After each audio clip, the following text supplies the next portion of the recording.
in the late 1800s when the FA's top brass were sick of getting pumped by Scotland every time they played them. As a result, a man called Nicholas Lane Jackson set up an amateur side which would bring in the best players who could all play for the national side. And it worked. It wasn't long before England were dominating the international fixtures they played, and it was largely down to Corinthians. In fact, in 1894 and 1895, they played consecutive games where Corinthians provided the entire England 11. But the thing is, the players refused to play professional football. They didn't believe in it. They wanted to spread the values of sportsmanship, competition, and played for the love of the game. It also helped that most of the players were Oxbridge graduates who didn't need the money.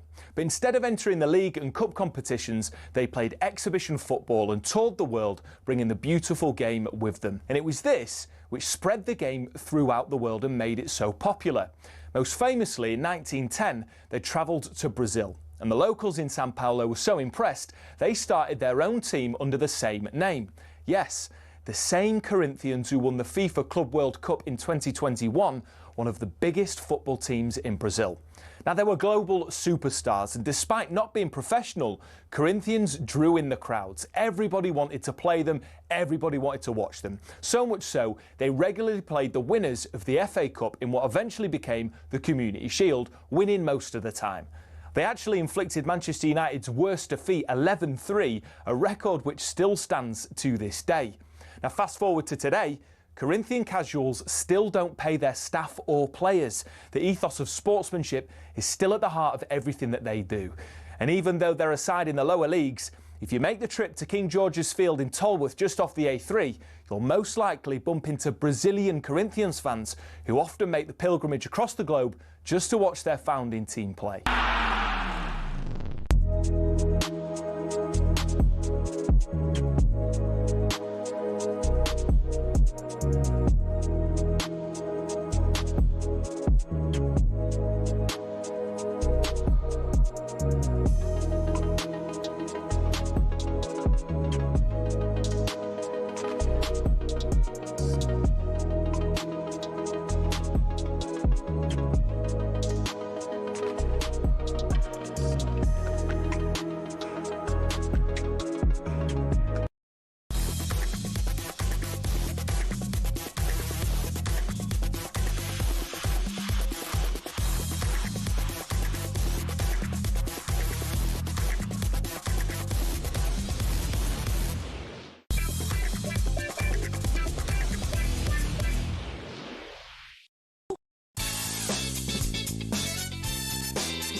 Good morning, 6:05. How are we? talkSPORT Breakfast with Alan Clark. The UK's biggest used car sale is ending soon. Gabby's along. So, Gab, did I see you in Newcastle? I was in Newcastle yesterday, yes. Why? I was doing White and Jordan with Jim White, Alex Crook. Steve Bruce was really good, coming for an hour. He was in great form. I think he's on his way to Barbados. Must be nice. Yeah, it was a very good show. Chief Executive of Newcastle was on as well. So enjoyed it, mate. Yeah, I suddenly thought, have I got this wrong? City against Newcastle? Yeah, the opposite. Yeah. But I think it's because of the BetMGM for the darts tonight. Yep. Bad start for Newcastle, wasn't it? Oh, it's too easy, Al. Yeah. You know what I struggle out with? Teams that play 3 centre-halves and like 5 at the back. How it can be so easy to get through. Marmouche, a little 1-2, he's through on goal. Yeah. Dan Burn tries to come over and slide tackle, then deflected in. But for the first half, they were getting through so easily. Reinders was picking up the ball in so many holes with Botman trying to get touch tight to him. But their man-for-man press didn't work last night, Newcastle. And I thought Kieran Trippier was very poor. Yeah, well, I'm only bet at 3-0, so let's hear how it panned out. City romp through to the Carabao Cup final, taking on Arsenal, live on talkSPORT.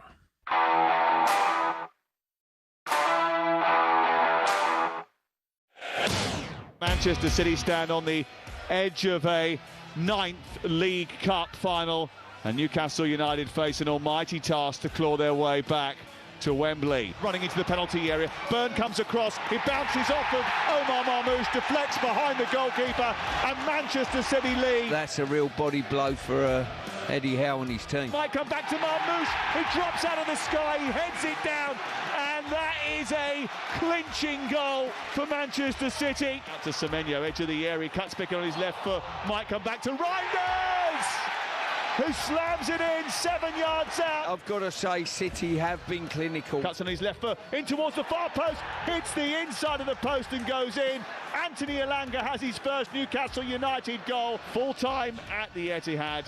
3-1 to Manchester City, 5-1 on aggregate. So City scored 3 within the first 32 minutes of last night's second leg to extinguish any chance of a Newcastle fight back and book a trip to Wembley against Arsenal March 22nd, a repeat of the 2018 final. This time around, Pep beat Arsene Wenger 3-0 with a certain Mikel Arteta on his coaching team. Gab, did Newcastle... it's difficult when you lose an early one. I was going to say did they lay down and die? That's not fair. But you're 2-0 down first leg and then they score early doors. You think, well, what's the point? It was weird, wasn't it? Because it was a 3 centre-halves wing back, so that you got your 5 at the back, but they did try and press high. But when they did, when one person switches off Al and doesn't press and get tight, then it ruins it all. And it seems like Manchester City will find that player who's free, and they kept finding Reinders, and he's got that pace from midfield, those legs to run the length of the pitch, and too open at times, Newcastle. I really felt watching that first half, and I mean, Kieran Trippier has had a fantastic career, but by God, are they missing Livramento? Like, he's got no legs out, going forward, no legs. Aït-Nouri, whoever was playing that left-hand side, were running past him with ease. Whereas Holland, the other side's having a good season. Exactly, yeah. So they're really struggling at right back or right wing back. And yeah, going forward, I thought Voltamade might as well have been sat here with me and you. Doesn't offer anything for me, Alan. I think that's going to be one of the signings that maybe Newcastle regret. It isn't working out with him. Doesn't really hold the ball up. Too slow to get up the pitch and get in behind. Not very good in the air as well. When Wissa come on at half-time, and they were a lot better, Newcastle. But some problems for Eddie Howe. Some real big problems.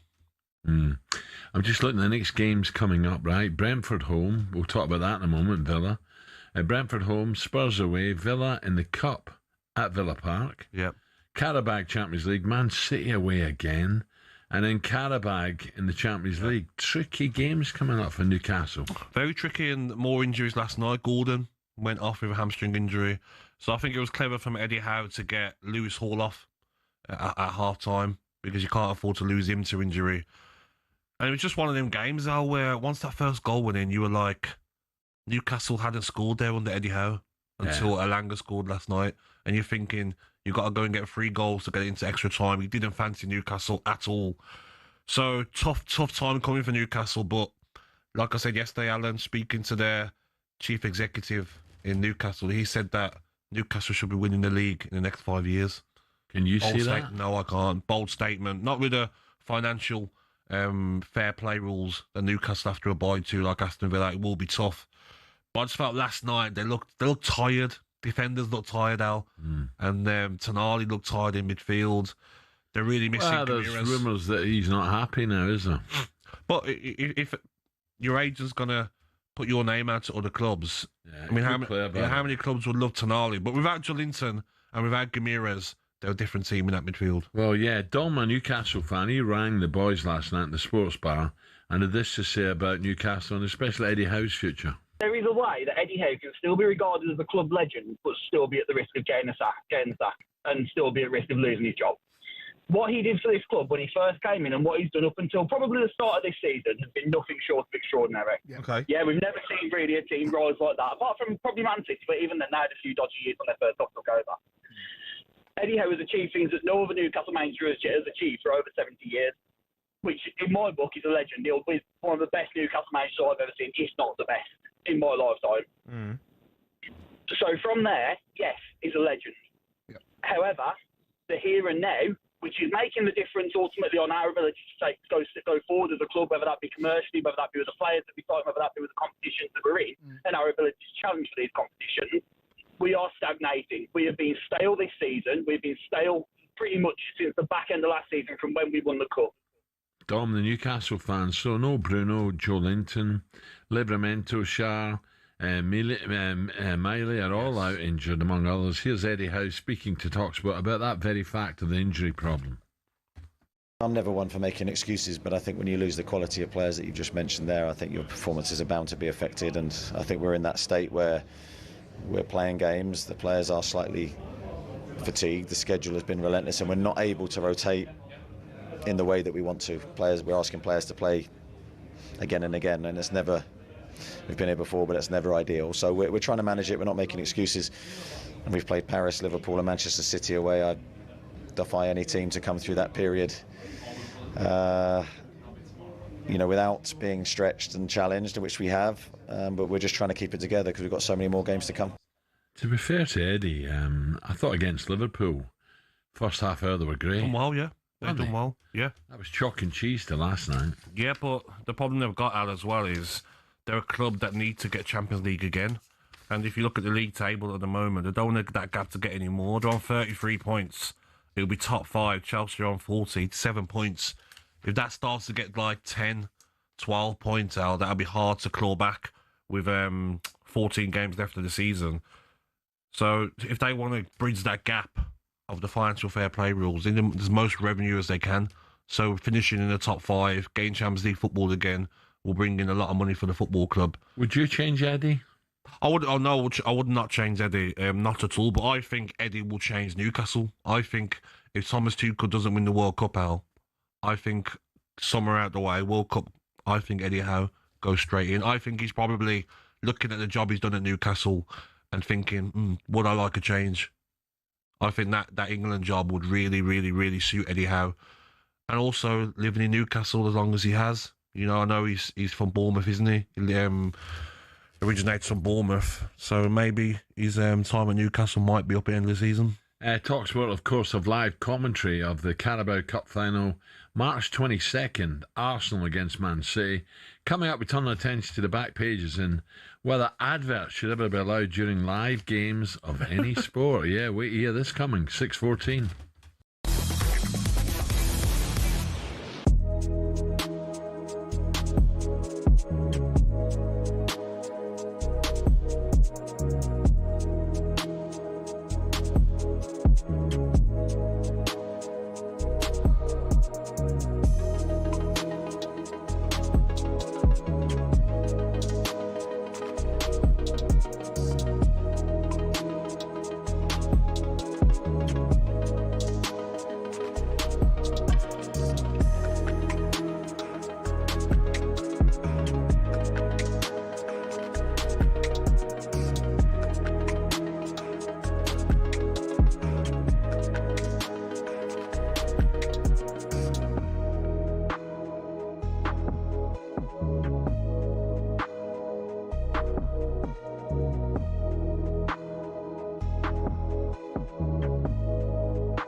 Gabby, all in all, what kind of advert was that last night for modern football?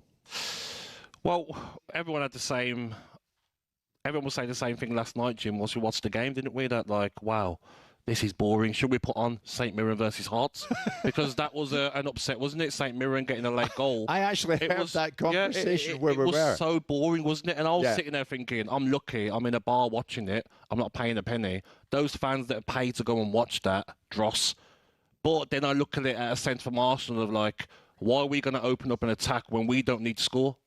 Chelsea, the ones that have got to attack us, once they finally did in the last minute, Arsenal run down the other side of the pitch and score. I think Arsenal will have been surprised that Chelsea didn't go for the jugular earlier. You could see the game plan from Liam Rossini. It was get through the first hour, then bring on some of those subs, the likes of Palmer and Esteval, and then really try and go and win the game. But they didn't really do that when those players were on the pitch. But they didn't put enough balls in the box. One goal away from a Liam Rossini masterclass.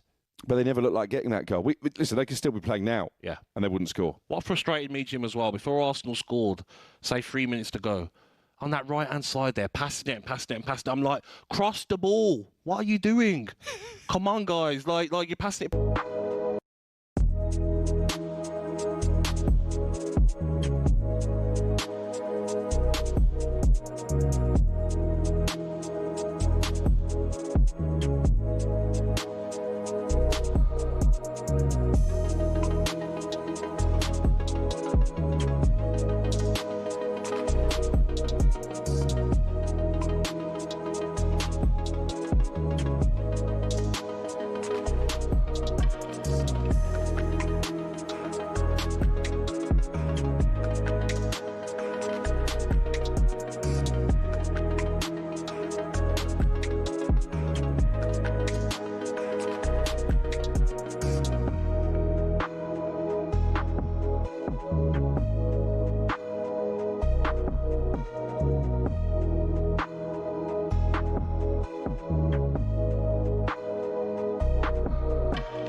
Me la voy a llevar a todas pa' un VIP, ey.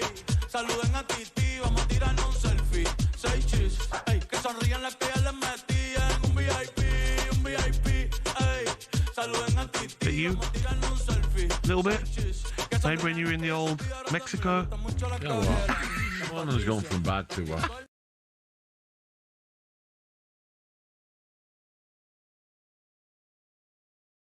Right in my face. You don't get slapped about a bit and answered some questions. Yeah, you then have this on. Yeah, is it too bright? The lights, It's a joke, by the way. Yeah. I told them when I was off. I said, I'm sorry, I don't care about recordings. You can't put these lights. Yeah, they're very bright, aren't they? We'll have to try and turn them down. The bulbs. Yeah, but they're not allowed to. Yeah, it's the bright bulbs. It's a joke, an absolute joke. Yeah. But we'll see how I'm in an hour. I could be back to bed. Yeah. I can't put up with this, I'm telling you. It gets worse now, Al. I know. Right, I better. Morning, Olivia. To start this. We're going to start this Thursday morning, but why are we playing it? Well, of course, he's headlining the halftime show at the Sunday Super Bowl.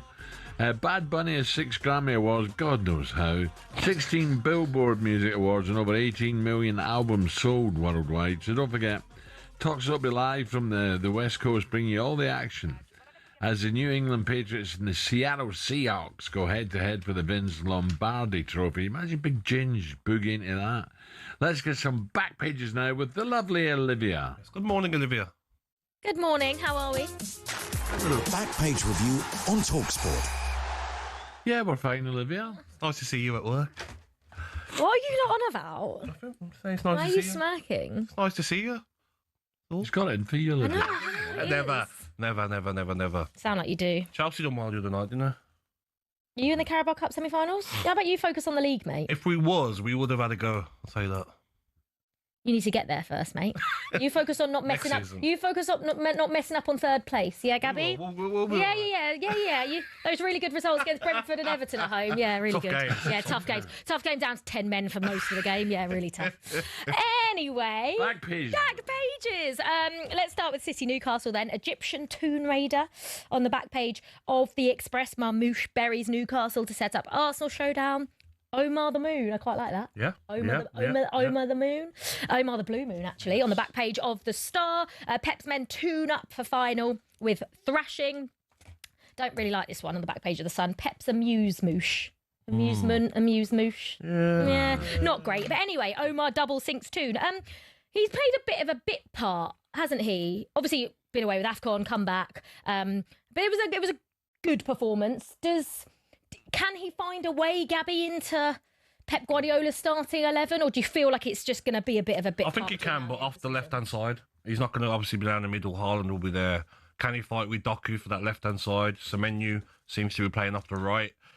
If he puts in performances like he did last night, definitely. It's been a bit of a weird signing, really. He hasn't featured much. One Premier League goal this season in 12 appearances, but last night's performance, he looked sharp, quick, hungry, and terrorised Newcastle. Yeah, especially in that. Yeah. I say that first half, obviously, getting the early goal sort of deaded the tie. But Newcastle actually had loads of chances, didn't they, in that first half? What baffled me is... That was going to be interesting. Yeah. You mentioned Pep there. What sort of teams line up in the final at Wembley? Oh, best. I'm going to be in a City shirt, that's for sure. Oh, really? Absolutely. Why I'm not going to physically wear a City shirt. Why? What have you got against Arsenal? I don't actually have anything against Arsenal as a club. Okay. They've been far and away the best team in the league this season. They're fans. Henry, you're out there. I'm talking to you. Henry out there is one of the main reasons why I dislike Arsenal fans. To be fair, I'm getting just give it all from of this, some of my mates who are Arsenal fans, and it's like it's unbearable. They haven't spoken to them for about 3 years. They haven't popped up for 20 years. I know.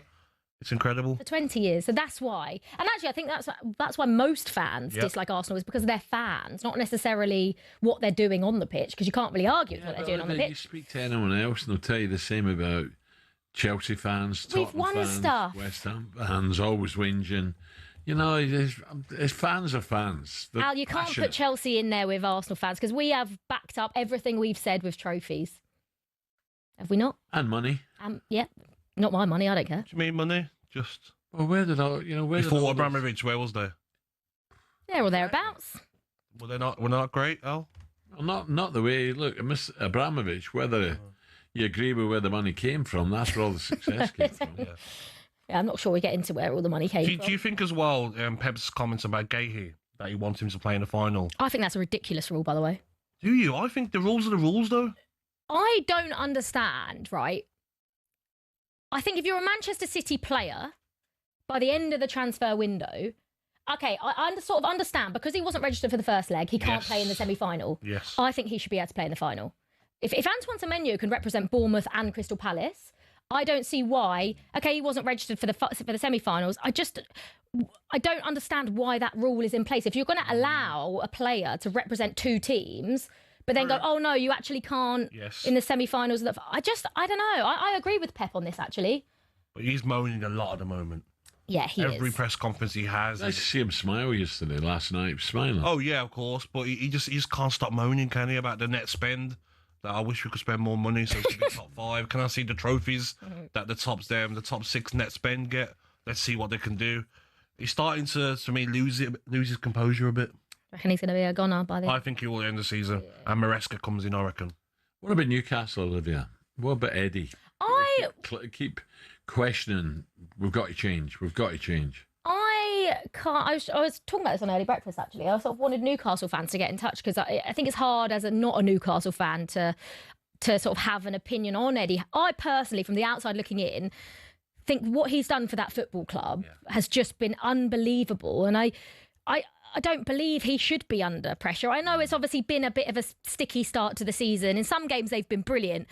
Away form has been awful. And the next 5 games coming up are really tough. But then you look at certain games, and like in the Champions League, they've been brilliant. PSG away, they were very good. Barcelona, against Liverpool. They were really good against us as well, especially for that first half. So I feel like he's feel like you have to give him a little bit more time, but then how far can they go under Eddie Howe? Do you feel like they've reached their ceiling? I think if they don't get into the Champions League this season, into the top 5, will that maybe make a decision for the Newcastle board? But I still think... Are they going to get top 5? I don't think they will. Look there now, and I'm worried they're not. There's not 7 points off it, aren't chance, but it's going to be difficult. Maybe Chelsea play 5 at the back rest of the season. Oh, whatever. That's Chelsea.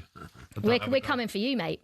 Wolves, Burnley and Leeds are Chelsea's next 3 games. You better sort out your home form, Gabby Agbonlahor. Didn't you say that you struggle against those teams? Yeah, we do. Anyway, I just want to bring you this story on the back page of The Sun. Arne Slot has risked the wrath of Liverpool fans again by claiming style of play is worth more than lifting trophies. No way. No way. What do you think, Al? No way. I thought the Newcastle-Liverpool game was proper Liverpool. Yes. Yeah, it was, yeah. Newcastle started great, and then I loved the game, as I did the West Ham-Chelsea game. Yeah. I thought they were 2 great Premier games. But that was Liverpool back to getting towards the best. But also, talking of the West Ham Chelsea game, if we hadn't gone on to win that game, I wouldn't have cared. I didn't care how we played football in that second half, as long as we came back into the game and got the win. I don't care how Chelsea play football. Really? Especially like now's a good sort of time to talk about it. Liam Rossini has come in, won 6 out of 8. The only 2 games he's lost are against Arsenal, and I don't care at this stage of the season how we win games. Brentford, we got battered 1-2-0. Yeah. Don't care. Yeah. I'm at that stage. I do not care how Chelsea play football. To me, if Chelsea can win a trophy, realistically, it's the FA Cup, right? Yes. That's the only real trophy I think Chelsea will probably win. If we can win the FA Cup, I don't care how we play football doing it. Do you reckon Liverpool are allowed to say that because of their recent success? I think because they were so used to winning, well, I say winning stuff. Obviously, under Jurgen Klopp, they weren't the most successful, were they? But they did win the biggest trophies. They won the Premier League, they won the Champions League, and they did it whilst playing lovely and entertaining, exciting football. Yes, yeah. But I think that the Liverpool situation right now, where they are, I'm sure Liverpool fans would take not great football, but actually winning stuff. Just give me a quick one. You're not an Arsenal fan, but Piers Morgan yesterday upset a lot of people. Just give me a little take on what you heard him say yesterday and how you feel about it. He's just doing it to wind everyone up, and he had idiots like me on early breakfast going, what on earth are you talking about? Because how can you have... This Arsenal squad is the best in the league, right? Yes. Yeah. That's it. And you can't be the best ever anything without winning stuff. You can't compare this Arsenal squad to teams that have won... I think of every Pep squad every City squad under Pep that has actually backed it up by winning things. What Arsenal do? But it's an if. You can't come out and say that now when they've won 0. They've won the FA Cup. Yeah. We will see come May what happens. But even if they do win a couple of trophies, is that the best ever squad assembled? No. Have you looked at Barcelona under Pep Guardiola? Have you looked at Real Madrid squads over the years? I think man for man, bringing on Leandro Trossard and Gabriel Martinelli to me doesn't equate to the best ever squad. But they've got probably 25 top players. They had to let Ranieri go on loan. But that was the wrong decision. I know, but that was the wrong decision. I think I have to sort of agree with Piers. It's the best ever. Yeah, because of in world football, Gabby. No, because of quality and numbers. That's what I mean. They've got 2 teams. You're talking about right now. Right now, yeah. Comparing that to teams that we've seen in the Premier League. I saw the 2010-11 Champions League final. Carlos Puyol was on the bench for Barcelona, as was Thiago Alcantara. Yeah, did they have 25 top players?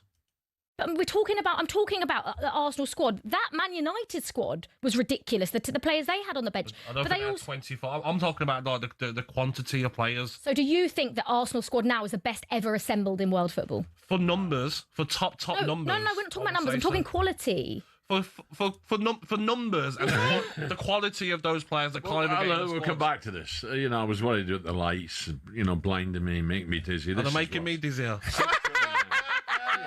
Yeah.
Michael, just on to football. Arsenal now. People are talking about the quadruple. I think it's too much for them.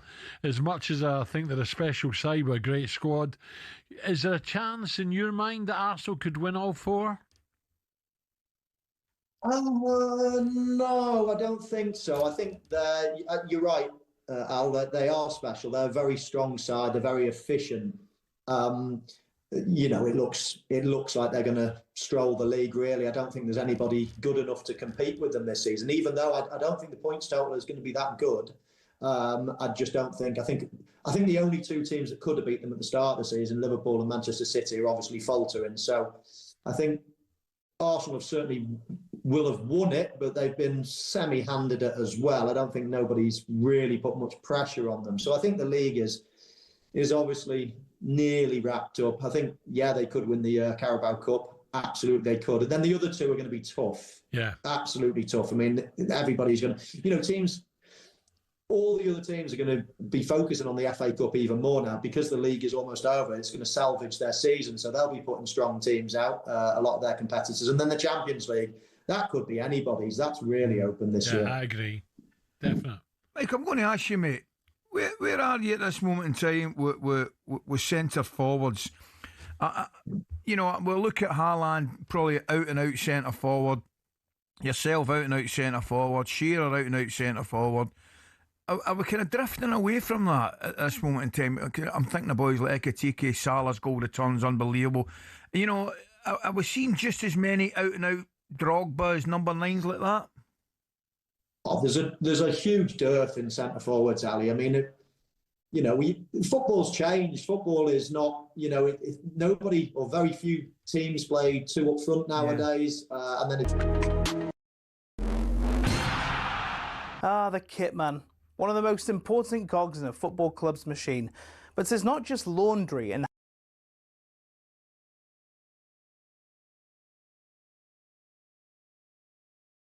differently, but ultimately the kitman's the guy washing the training gear, repairing holes, cleaning boots, and that's before they even think about the match day. The day before a home game, a kitman will already be at the stadium making sure the kit is ready to be laid out, and if anything needs doing in terms of printing, stitching, cleaning, it gets done. On the day, the kitmen are almost the first ones there in the morning. They're unloading kit from the training ground, medical bags, anything else a player or a coach may need between their arrival and full time. Once things are in full swing, they actually help with the warm-up too. When the whistle goes and the match kicks off, it's the one time a kitman can put his feet up. At full time, if they're at home, it's easy. All the kit goes in the washing machines, dries and is ready for use within the next 24 hours. Away from home, it's a different story though. If you're a kitman for Spurs, for example, you can't exactly use the machines at St James's Park. So it's back into the van, or onto the chartered flight, back to the training ground, wash everything there, and be ready to go again for the next game. Some might have to go to Europe a day later, so the pressure is definitely on. Working for a football club might look glamorous on the face of it, but we salute those who dedicate their lives to scraping mud off boots and washing a millionaire's underpants.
Non-stop, isn't it?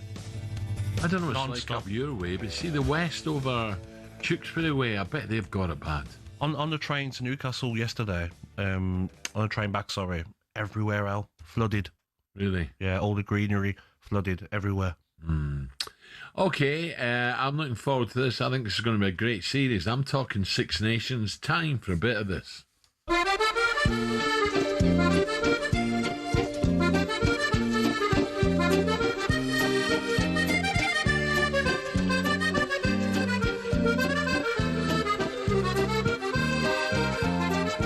Yes, it's all eyes on Gay Paris tonight as the Six Nations gets underway, and what a game we have to look forward to. Gabby, when was the last time you were in Paris? Paris, I used to love Paris. Last year, had a great time out. Did you? Lovely little restaurants. Didn't feel unsafe or anything? No, I didn't know. But I wasn't just roaming around, no. You have to know where to go, don't you, to be safe there. But yes, fantastic city. Yeah, I love it. On the banks of the Seine. Yeah. You know, it's something special. Yes. All the little cafe bars everywhere. Agreed. Nice. Montmartre's lovely. Yes. Yeah. Right, our favourites, France, host the Irish. But for the first time ever, the tournament kicks off on a Thursday. I thought I'd got the date wrong when I looked. I thought, really? As well as that, ITV, now this is interesting. ITV announced that there will be adverts during play in a landmark moment for TV broadcasts for sport in the UK. So to explain this, let's speak to talkSPORT's rugby reporter. Alfie Reynolds comes in now. Morning, Alfie. Good morning, Alfie. Morning, Alan. Morning, Gabby. How you doing, boys? Oh, good. Mate. So, Alfie, explain exactly what's happening here. Yeah, it's an interesting one. Martin Ziegler, I saw reporting this in the Times yesterday, and it was in various other newspapers.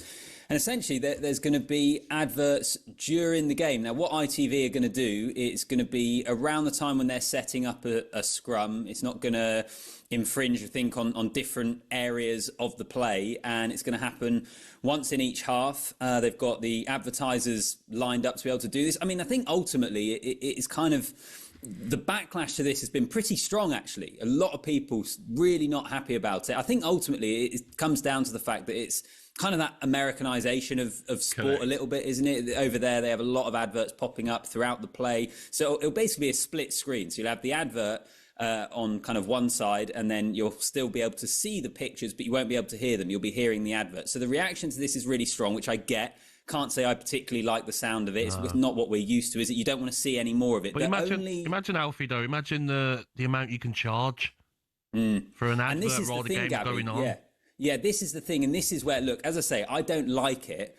But the only thing I would say in ITV's defence, and the reason that it's potentially an okay thing, is every year we have this discussion about the Six Nations and keeping it on free-to-air television, which I think is a really important thing for the sport. You get, 8, 9, 10 million people tuning in for England games, which is way more attention than rugby gets the rest of the year.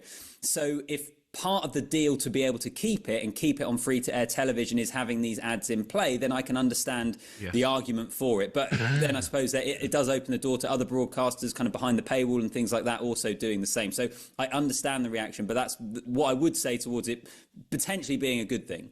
So Alfie, on the tournament and the game itself, this is a cracker to start with. Personally, I fancy England, but France's fixtures look a little bit more... not easier, but they look more inviting to make them just favourites over England and Ireland. How do you see it?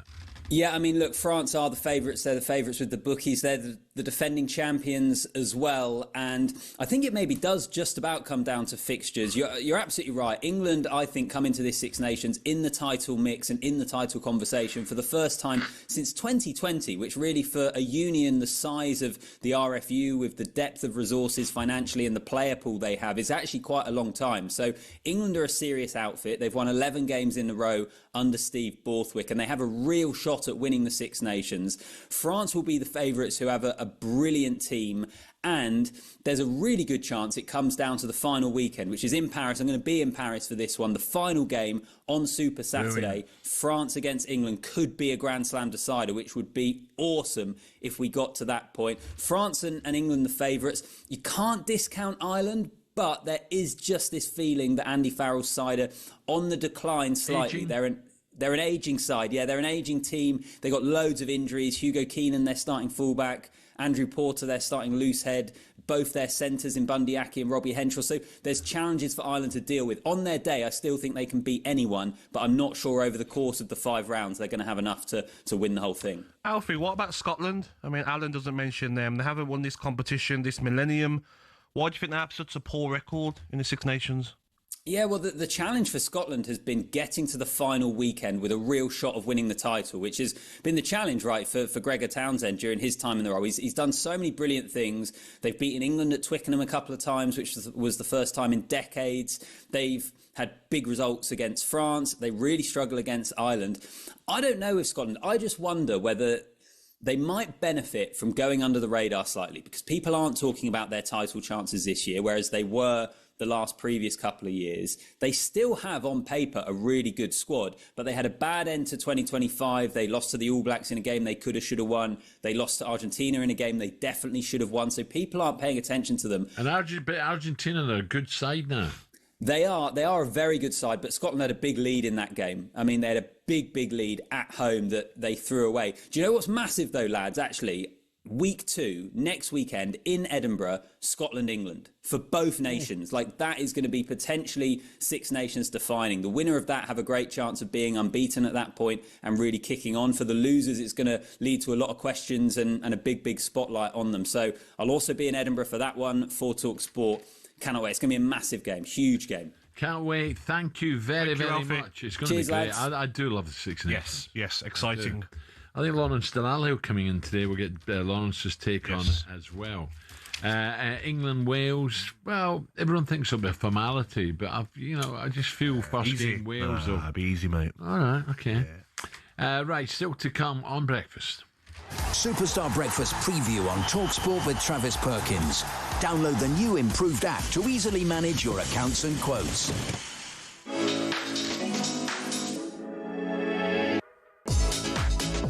So, Man City booked a spot last night at Wembley, taking on Arsenal in the Carabao Cup final next month.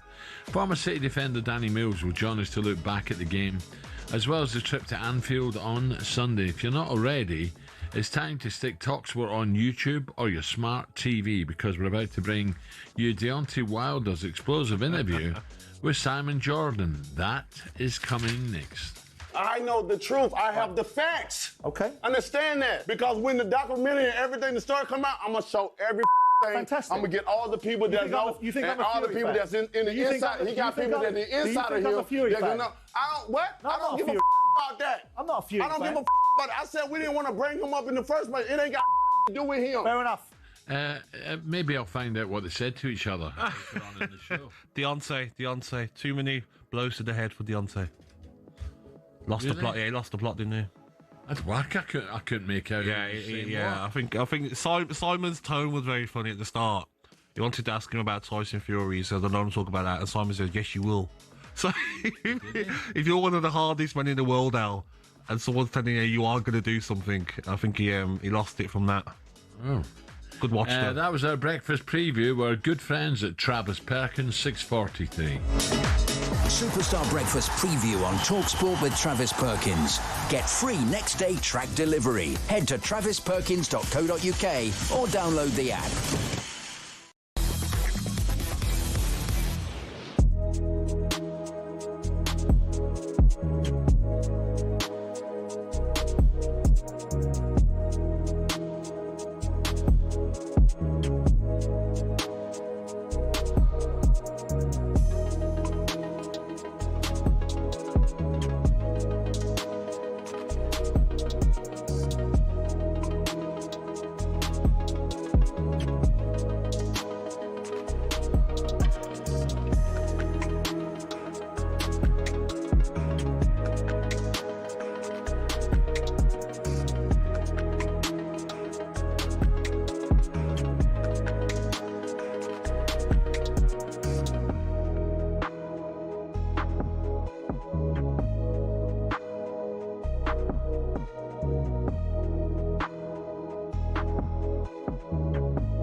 Months since you joined the football club, David. How do you reflect on what you've seen so far and the club's current position thus far?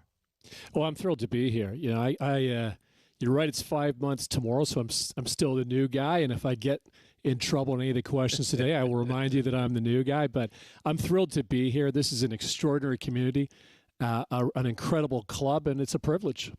And you came from American sport and Real Madrid, as I said in the introduction. So why Newcastle? Well, when I was in New York thinking about what I might do next, I was there for 5 years in New York City. I really missed football. There's so much I love about American sports, and they're incredible. But they also are American. They, the interest in those sports, hockey, basketball, really a lot of that interest drops off at the oceans, right, on the East and West Coast. But football's global. So I adored my time in global football at Madrid, missed it really badly. And when I was thinking about what I wanted to do next, it was to find the right opportunity in global football, and I became convinced that Newcastle was the right place for me. It's a special club, isn't it? I mean, already, what have you discovered that makes Newcastle United? To me, it's really special. I love the fans. I love the history of it. What does it mean to you? This is a club with such incredible heritage that is, beloved by the community. Oh, yeah. And, the way that shows up is so incredible. People have been incredible with me since I got here. Just so warm, so welcoming.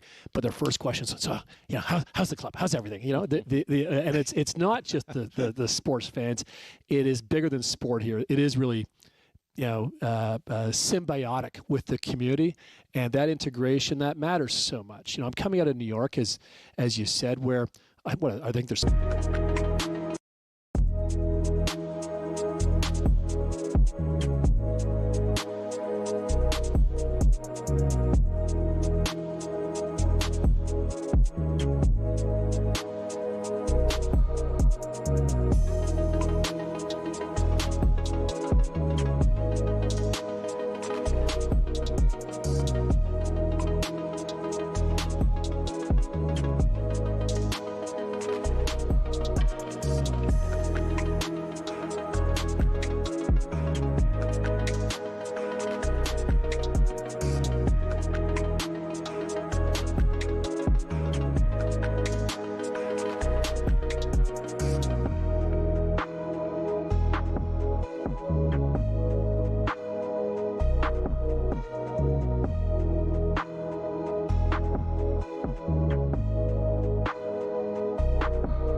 11 minutes to 7. Gabby's alongside me. What do we know this Thursday? Manchester City asked the EFL to change Carabao Cup rules to permit new signing Mark Gay to feature next month's final. It's an interesting one. Can they change them this late ahead of a final? Well, I do understand what Olivia says. Like, Semenyo was able to play against Newcastle both legs. He's already played for Bournemouth in the competition. So why is there a different rule so late in the competition?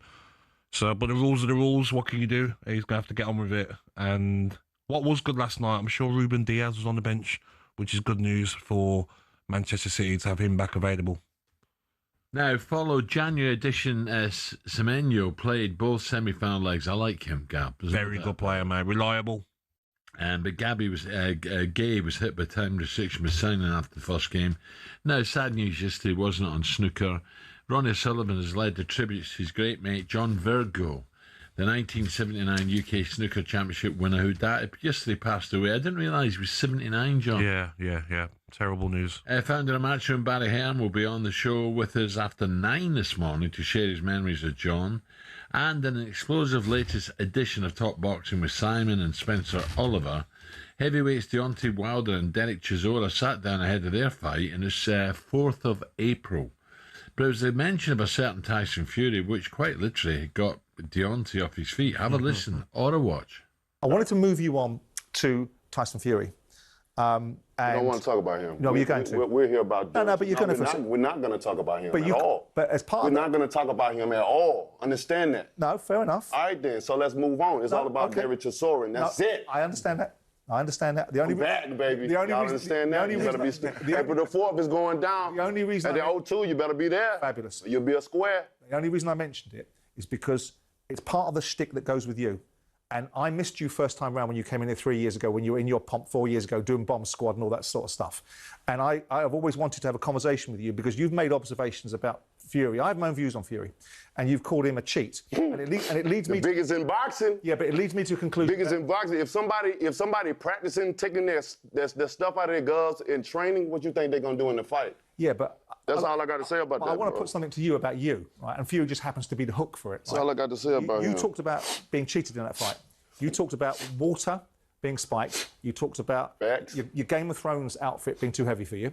I didn't say that. You said it was too heavy for you. I didn't say that. Okay, well I might be wrong on that one. You talked about the long. Y'all took a journalist that said something because y'all, everybody wanted to come in. Oh, wow, boom, boom, boom. You talked about a long count, right? And then you talked about the trainers, Mark Breland not being good enough. No, I ain't say he wasn't good enough. So what I'm asking you in all of this is, it sounds to me, given the character that you are, that's like a little bit flaky.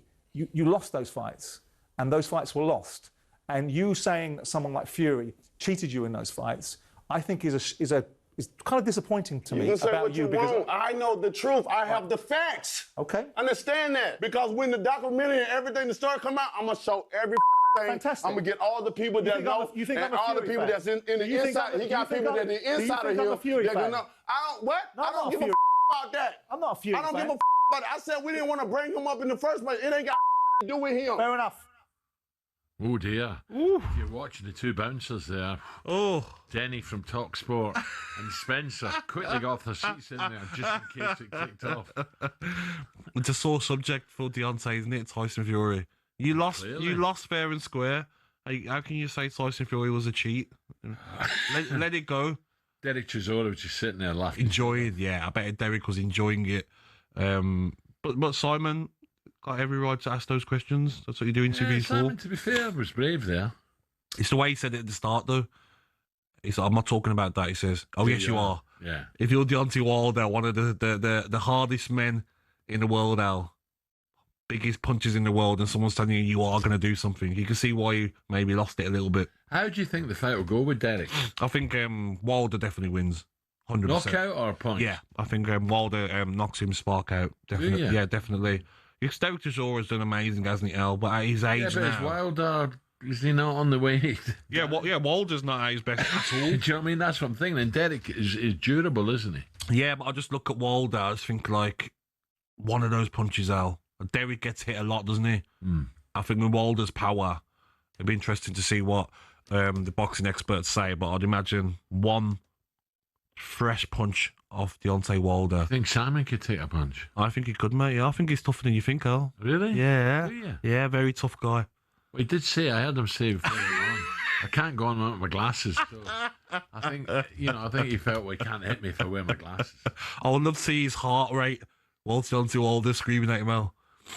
Oh dear. Right, there you go. From a former world boxing champ to the World Cup, we're asking the question this morning: do England have the leaders to win a World Cup? Well, former England captain Stewart Pearce joined Matt Ford and Alex Brooker on the Unmissable podcast series How to Win the World Cup. We discussed leaders in Thomas Tuchel's dressing room. Listen, we've all got rose-tinted glasses like you have and thinking, oh, war horses like me are sort of your archetypical, and we really cared and the new modern player doesn't care. I don't subscribe to that. I think there's a lot of people that in this squad, I look through them and I think they really care about playing for their country. Yeah, and a lot. Jude Bellingham feels like a leader. Yeah. Declan Rice feels like a leader. Deck is a leader in waiting for me. I mean, I'm just sat. I mean, your club. I wish he was Arsenal captain now because I think he would flourish even more as a player.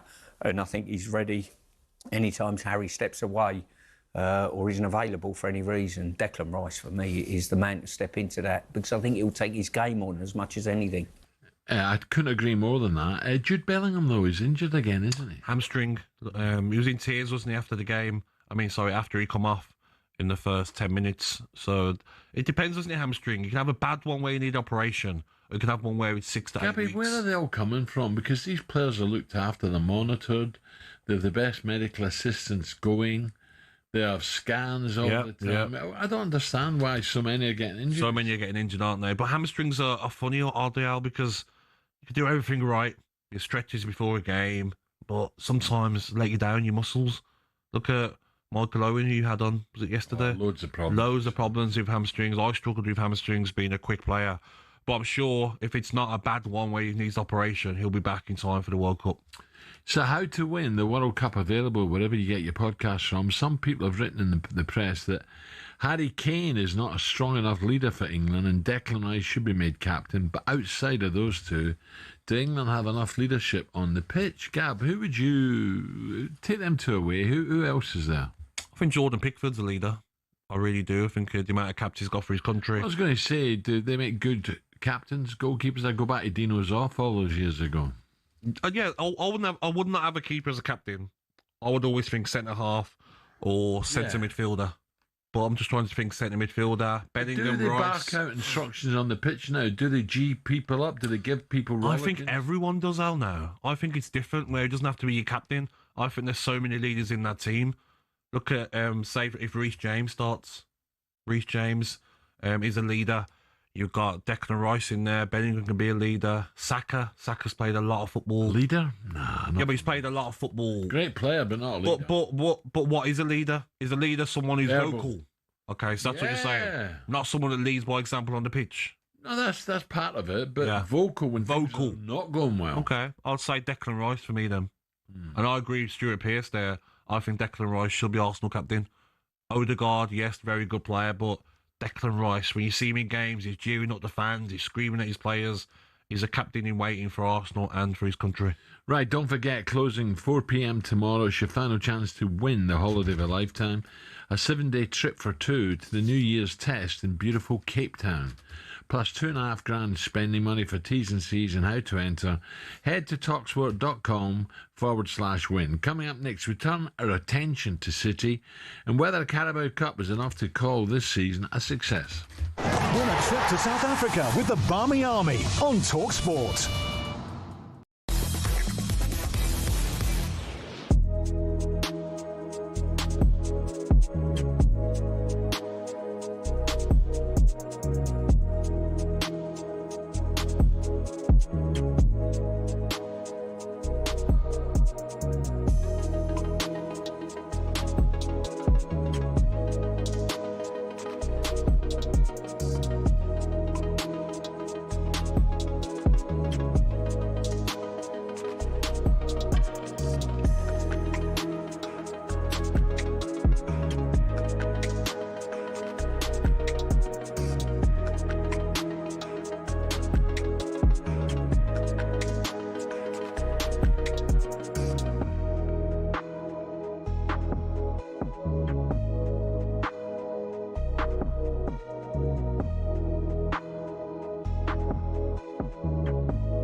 You look at a number 10 role now, and that's even worse.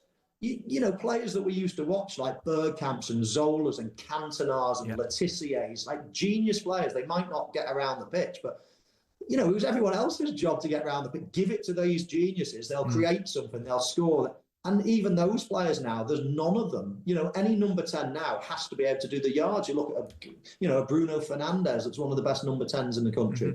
He's running further than anybody else on the pitch now. I mean, you can't get away with not doing the hard yards. And every single player now has got to be an athlete. And we're losing that creative, genius type of player, even in the number 10 role.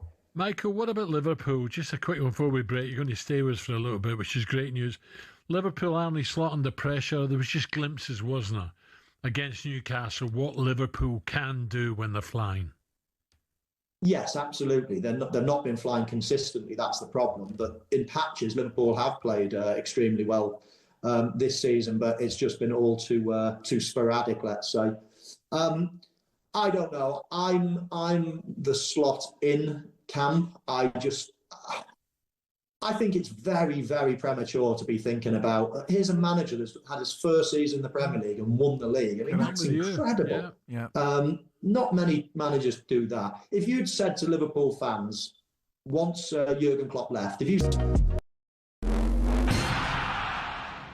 Who would have thought a sporting events halftime show could have a bigger impact than the game itself?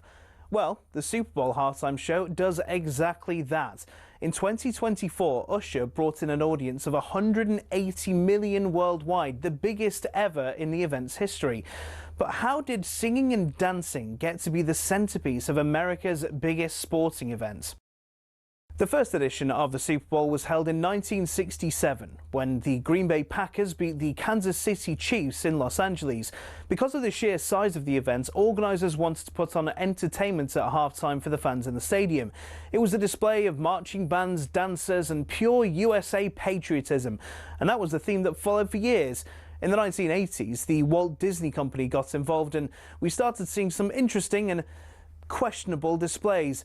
But we got our first glimpse of halftime shows to come in '93 when none other than Michael Jackson stunned fans with his 15-minute medley of his own smash hits. When he walked out on stage, he had to wait for the crowd's cheers to die down for about 2 minutes before even starting his first song. Diana Ross, Gloria Estefan, Phil Collins all starred in their own shows, as did Aerosmith, who performed alongside NSYNC. Things got a little bit out of hand in 2004 when Justin Timberlake and Janet Jackson produced perhaps the most famous or infamous wardrobe malfunction in history. Shows from the likes of Prince, Lady Gaga and Beyoncé are considered by critics as the best. To give you an idea of the scale of things, Rihanna's 2023 halftime show included roughly 800 people. These ranged from backing dancers to stage crew to camera operatives broadcasting to millions around the world. The whole stage for that show was built in roughly 8 minutes and was broken down and cleared away in the same time. The acts perform for free nowadays, even though the experts reckon it costs around $13 million to put on Rihanna's show. Artists know they'll rocket up the charts in the following weeks. Rihanna's average sales improved by 140% in the months following her performance. The Super Bowl halftime show will be a fixture in pop culture for years to come. So the question is, who next?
To last throughout the years.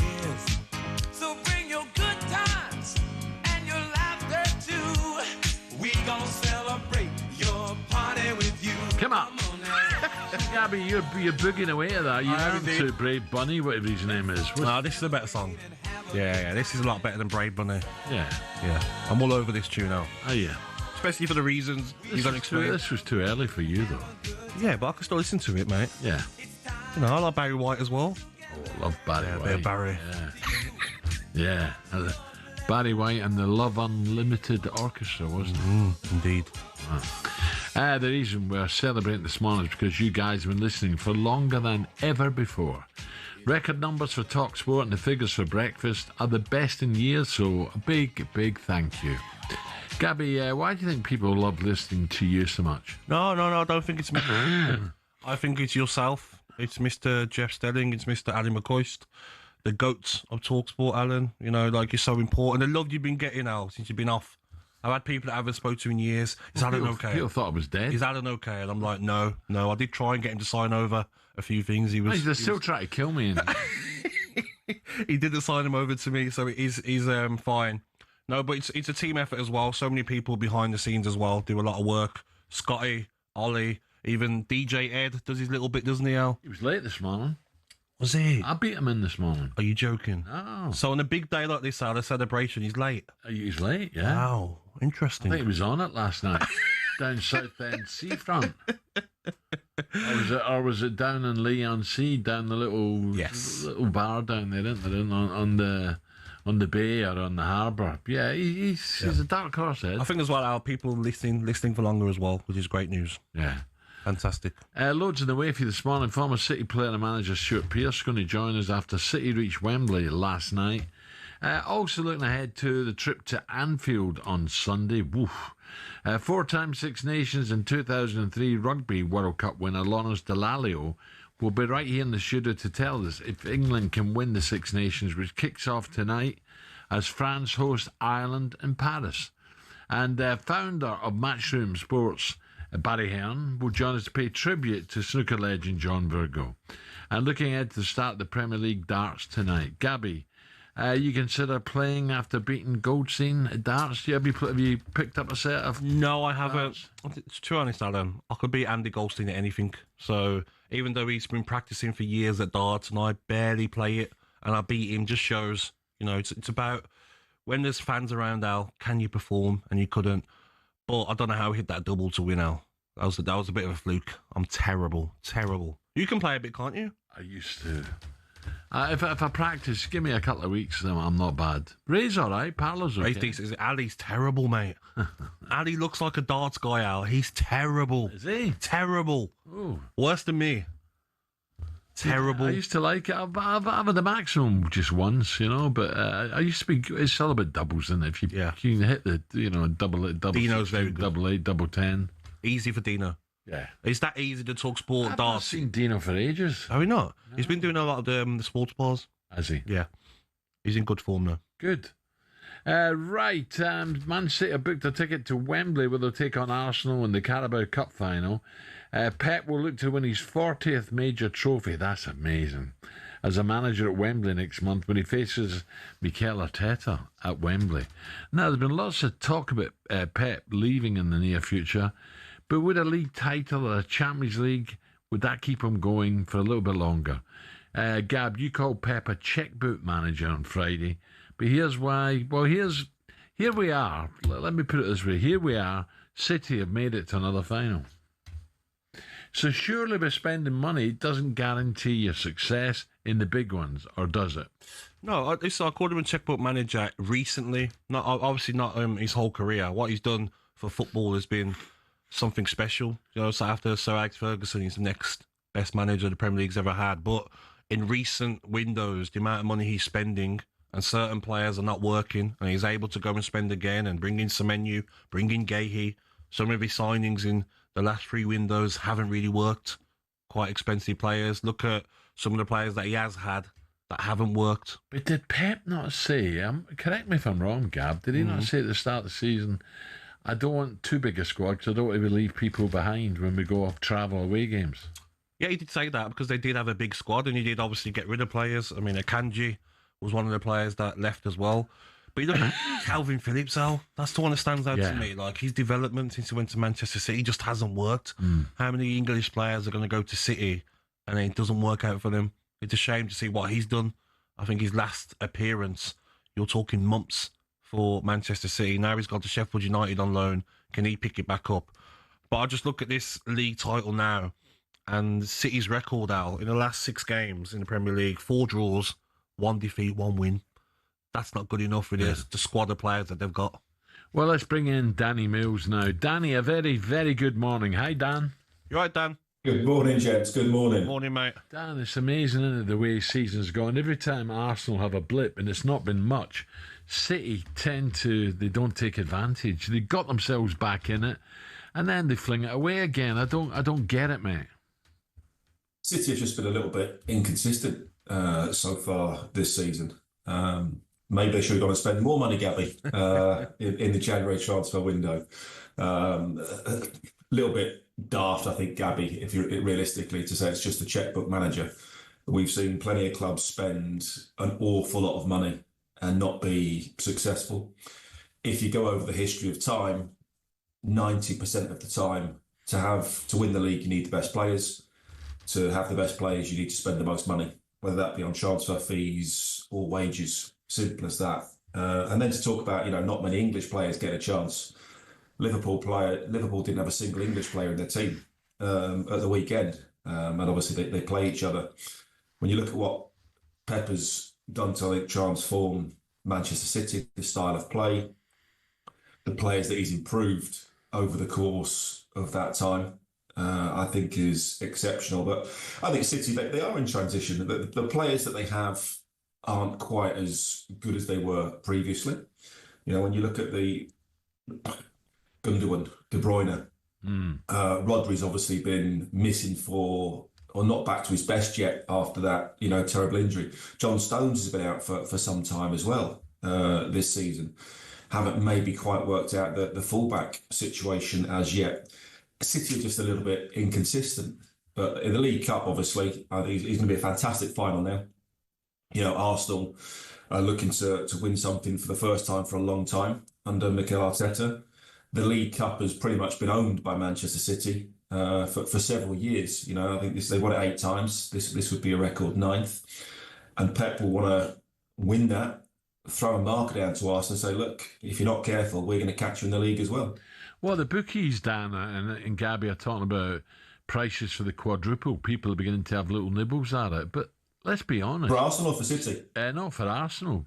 But, City is still in it. If City get a game going, City can beat them at Wembley. Well, they're only 6 points behind at the moment. So, that can soon flip on its head in one weekend and become 3 points very, very easily. If City were to win the League Cup and beat Arsenal, psychologically that's very, very big.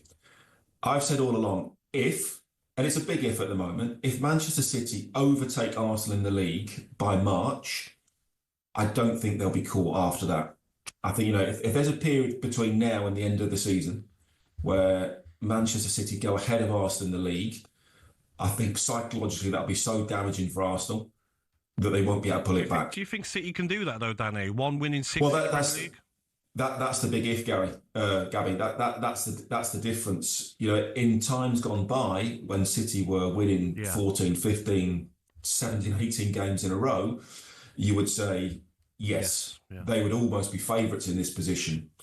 At the moment, Arsenal have the ability to grind out results when they're not playing particularly well, which is what they probably haven't had in the past 2 or 3 seasons. They would lose those games, they get beat 2-1 or they get beat, 1-0 perhaps away from home. What stands out is defensively, isn't it? 20 clean sheets in all competitions this season for Arsenal. Their defence is so strong, isn't it? This is what everybody always says, Gary. You have to score. You have to win the league. Generally, you are either first or second in the top scorers list, but also you have to be first or second in the defensive stats as well. Yes. And you go through all the teams. If you can look at what Mourinho did, year after year, and people talk about the great Sir Alex Ferguson teams. Yes, they were attacking, but they didn't concede many goals. You couldn't score many goals against Manchester United in their prime, which is why they were always able to nick one in the last minute, whether it be 1-0 or 2-1, because they kept it very, very tight at the back. And that's what you have to do. You have to have that mix of both. That's why you become the best.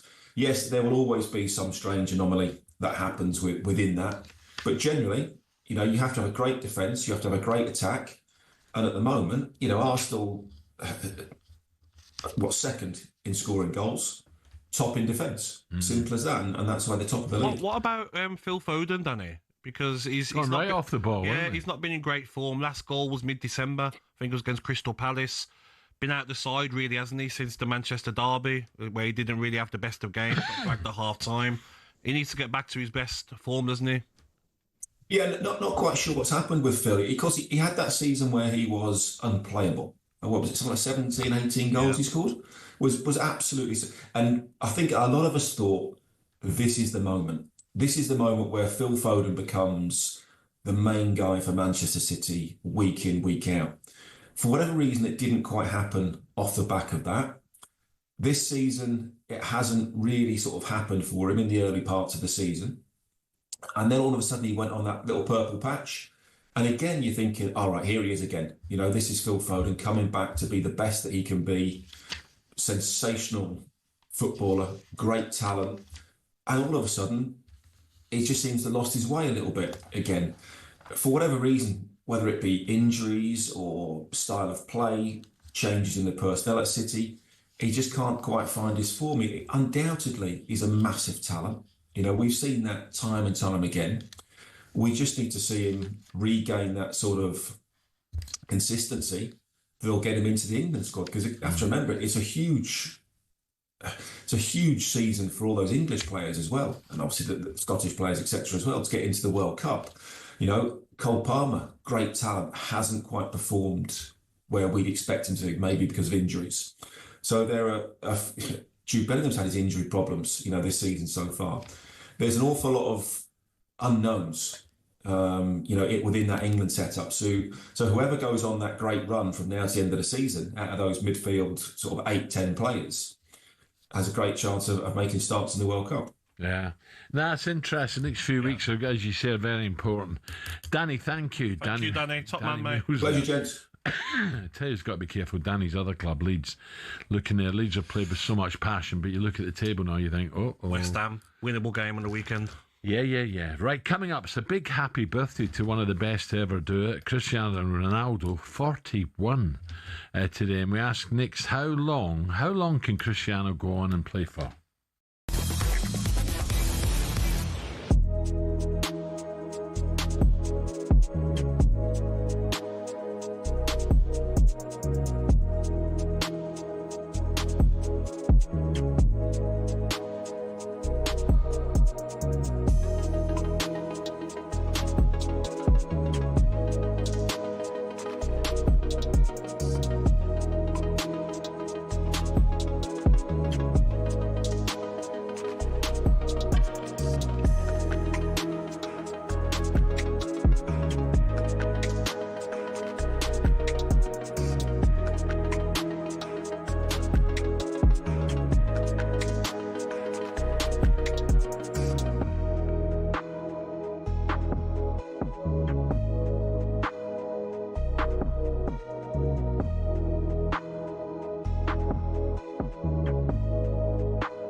Alex and I witnessed there moments ago was highly charged and very, very emotional when Steve and Gabby clapped eyes on each other again, because Steve Bruce managed Gabby at Villa between 2016 and 2018. Steve, good morning. Good morning. Good morning, Gaffer. And by the way, it was hard work. As you can imagine. Cut his mic. Can I say by the end of it, they were all hard work.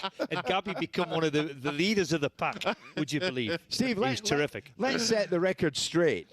When you arrived at Villa Park in October 2016, Gabby had been out in the cold and was training away from the first team.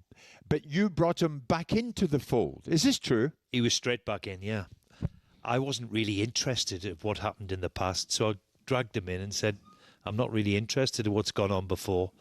Let's see if we can get yourself back into some sort of shape and get you back playing again. And that's what he did. So you brought him back out of the bomb squad. Why were you in the bomb squad? I think we got relegated the season before and done the whole pre-season with Roberto Di Matteo, the whole of it, no issues at all. And I remember it was 2 days before the first game of the season, and he called me into his office, and I thought, okay, he's going to say, where are you going to play? Going to play on the left, on the right, as a striker. And he said, we want you to leave. I was like, oh, okay. Where? And he said, Reading and Rangers want you. I was like, okay.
you.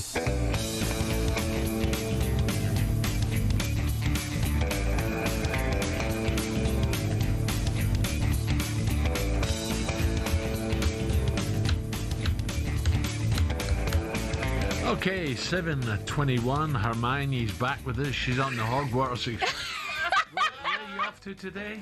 Do you know, actually, when I was younger, I for like book week at school, I had a cute little fringe. Remember Hermione in the first Harry Potter? She got like Yes. I not spitting image of Emma Watson. I wish I looked like Emma Watson, but I was giving Hermione vibes. So I always went as Hermione. Okay. Is it the hair? Yeah. Is that what's? I think it's where you're going.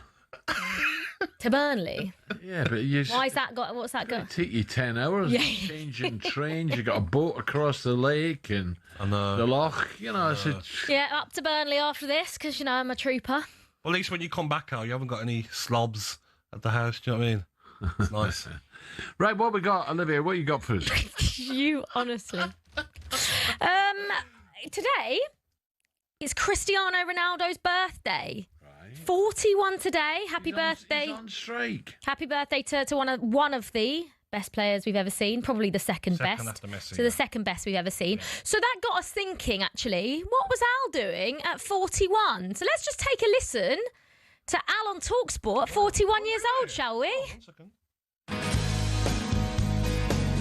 Now let's get a Greek point of view from the Greek daily newspaper, Eleftheris Typos. Goodness me, I hope I pronounced that right. And let's say a very good morning to next guest, George Georgakopoulos. I'm not a hero, don't worry about that. What have I told you? Noel Smith's in the morning on Sports Breakfast. This, I'm sorry, is an absolute scandal and a disgrace. How, you don't understand Greek? No? You don't speak Greek? You try it, Gab. You struggle with English now, never mind Greek. That was easy, Al. What? That was easy, that Go was. on then, Susan. Yeah. No. Go on, Gabby. Come on, don't give it the big one now. Don't give it the big one. Yannikopoulos or something, was it? No, easy. Easy. Al, talk us through your memories of broadcasting back then. I didn't think it was going to last. Did you not? No. Why? Getting up at that time in the morning. I couldn't get up for a 10 o'clock training when I was at Ipswich. I thought, look, I'll give it a go, and I'll be honest, I almost forgot the first night I was on. Someone said to me, "You know, maybe doing radio tonight." I went, "Oh, what time's it?" And there he was, Gimli, angry Mike Paddy. "What time do you call this?" Oh yeah, I nearly walked out, and he nearly flung me out. And anyway, we had a go at it. I thought, well, we'll make the best of it. So is that when you started? 41? Yeah. Wow. Oxford Street. And then we moved from Oxford Street to Hatfields, and then Hatfields to here. Wow.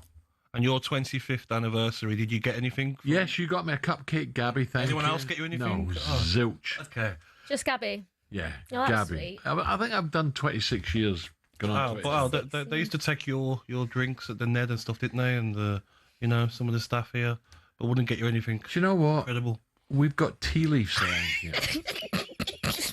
I had a pack of Barocca yesterday. Just to, give you a boost. Back in radio, a little boost. I had 2 yesterday, and now they're gone. They're gone. Nicked. Think someone's taking them home? Oh, yeah. The next. Who do you think will take them out of the I'm not going to name names. But I know who done it. You know who done it. Yeah. I'm going to volley them later. Al, did you prefer, when you first started, did you prefer broadcasting back then or now? Now's more serious. In those days, there was no cameras. You could do what you like. So back then. What do you mean? Do what you like? Well, you could go out at night and come straight in the morning. Sunglasses on. That'd be me. Yeah. Straight from the night out. Oh, yeah. Ooh. Walk over the bridge, straight on, bang. No, I couldn't do that. No? Nah. I mean, you know, you go to bed at 10, can't you? Yeah, that's not bad, is it? Yeah. But if you go on a night out, you couldn't do it. No, I couldn't. No, I couldn't either. Gabby, you're 41, aren't you? You look it. No, yeah, I look old. I'm 41. You're not wrong. You're not. You're 39. Am I right? Where do you see yourself? Are you younger than Cristiano? Yes, I am. Yeah. I know. Well, I'm only. He's 10 years older than me. Yeah. Where do I think I'll be at 41? Where do you think you'll be in 2 years' time? I think I will be living in Spain. You won't be here. No, living in Spain. In 2 years? Where? What part? Mallorca? Mallorca. Yeah, just enjoying life, El. And how often do you see your kids? They can fly over half terms. It's only if they can afford their flight ticket. Oh, you're not going to pay that? No. Why? It's shocking. Can't be independent. Like, Yeah, but a flight for kids to come and see you, I feel like it's probably an exception. they can do it themselves, can't they? Al? Get How a old are job. they? How old are their kids? How old are your kids? Sorry. Okay, 1 second. 1 second. Where's my book? How many kids have you got? I've got a 17-year-old, 15-year-old, and a 7-year-old. I missed one out, sorry, and a 10-year-old. You've got 4. Yeah, 4. How many girls? How many girls. Oh, cute. Yes, two boys, two girls. But I reckon I would love to live in Spain one day, Alan. Mallorca. Do you think you'll do that in 2 years, though? No chance. No, I don't think so either. Going to look after the younger ones. What, the kids? Yes. That'd be Your fine. dad, I suppose. Got babysitters? Nah, you've got a 7-year-old, mate. Olivia, ignore them. Ignore them. Also, you mentioned Decent it. parent can do that. What?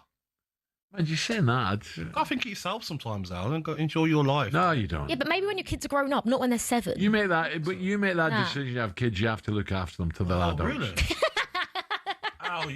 I know. I'm going to take your advice, Al. Thank you, mate. No, you have to, Gabby. It's common sense. Christian, Great advice. Great advice. I was full of great advice. I've taken your advice to stop talking. Remember you said that to me? Oh, yeah? Remember? Yeah, but When you got a date, and you what's said. happened? Your man's back on. Anyway, If you keep Chris, going to Burnley and getting home at 10 o'clock at night, it's going to be off again. he's actually skiing at the moment. Was Yeah, he? he's gone skiing. Same. Back on. No, anyway, just quickly before we go, Cristiano Ronaldo, like we say, happy birthday to Cristiano, went on strike recently. Yes. Reportedly earning £500,000 a day. It's not the money for him. It's not the But how can you strike being unhappy with the way your club's run when you're earning Because he wants to win £500,000 a every day? But if you go to He's- Saudi, He's a one-off. He's unique. He's got more money than his family will ever spend, and their families are going to spend. They've created this themselves. Who, Saudi? Giving him Yeah. that power. Do you know what I mean? You give someone like him that power, he's gonna try and test the waters, isn't he? do either of you ever go on strike? Me? Yeah. No. Would you? No, never. No. I mean, we're No. professionals, aren't we, Al? You saying Cristiano Ronaldo isn't a professional?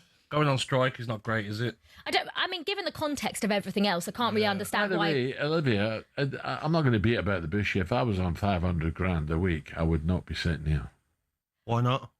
Because I wouldn't. I'd be. Yeah, but then would you strike about your job? Lane. Yeah, but would you be striking about the I'd have something- company that pays you 500 grand a day? Surely you just wouldn't care. Well, I'm on 50 quid a day and I'm whinging about the Barocca. Someone's nicked us. So, yeah, I do care.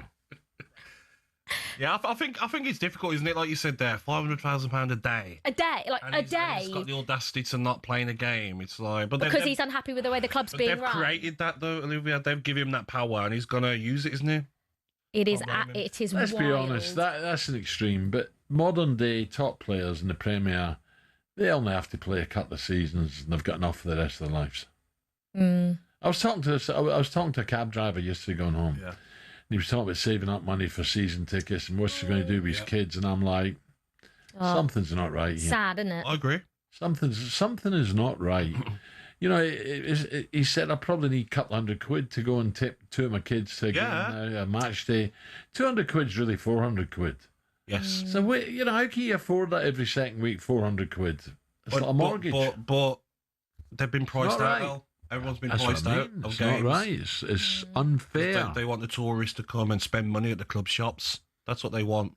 I saw Arsenal fans actually when the Carabao Cup final, obviously, when City got through, being like, oh, we'll get more of an allocation because City fans won't come and fill their end. And it's like, well, Arsenal have got a trip across London and City are coming down from Manchester, which is trains are ridiculous. Unreliable, ridiculously priced anyway. To come down, you're spending like £400 or £500 for the day just to come down and watch a team in a cup final where City have done it a million times over the last 10 years and Arsenal have done it about twice. Where was their fans last night? It was half empty. I'm not going to lie, I went to bed. All right, Olivia, are you back or are you heading off to Burnley? I'm heading off now for tomorrow's interview. Heading off to Burnley for Kyle Walker this afternoon, and then I'll be back at like 9 o'clock tonight, I reckon. Good luck. Yeah. See you next week. Yeah. Lovely. Thank you, Olivia. Coming up, we turn our attention to the Winter Olympics and some very, very bad news. Oh, God. Bad news for Team GB. Pardon me. That is coming next, and I'm dying to see what happens to Lindsey Vonn, the brilliant American skier who tweaked her ACL. Yeah. She was actually hoisted off the mountain into a helicopter. She's going to race, which is incredible. We'll find out more in a tick.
To come from here and manage Newcastle must have been great, but when it went pear-shaped and there was a lot of toxicity, how bad did it get? How affected did you become?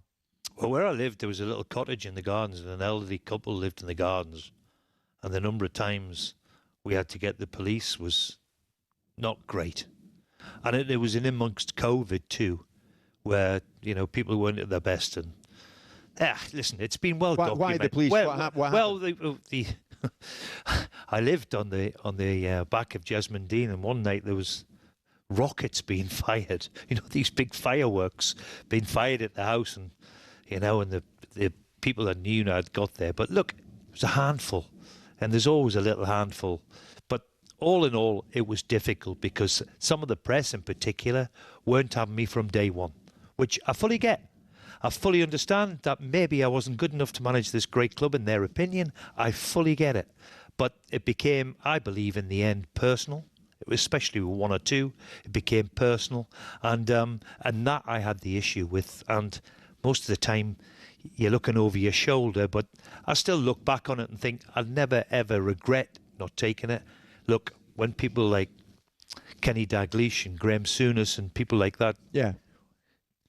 Told me how difficult it was. It's a difficult job. Yeah. Thankfully now, listen, all that's in the past. Thankfully now, they've got money behind them. They're where they want to be. They're competing at the top end. They've won a trophy.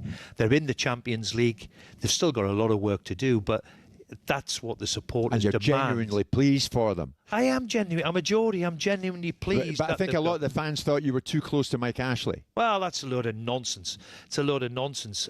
It wasn't the fact. Listen, I got on particularly well with him because I tell you what, as a chairman. When you think about famous F1 circuits, the likes of Silverstone, Monza, Monaco come to mind. One of these is not like the others though. Monaco is just one of a number of street circuits on the calendar, and that number's only set to rise. There's a clear difference between a traditional circuit and a street circuit. One is a purpose-built facility on private land, the other is, as it sounds, a race through the streets of a major city. Monaco's the famous example, twisting and turning through the streets of the Principality with iconic backgrounds and, let's be honest, not a lot of overtaking. But from 2026, there'll be a record 10 street circuits on the calendar. It proves that cash remains king.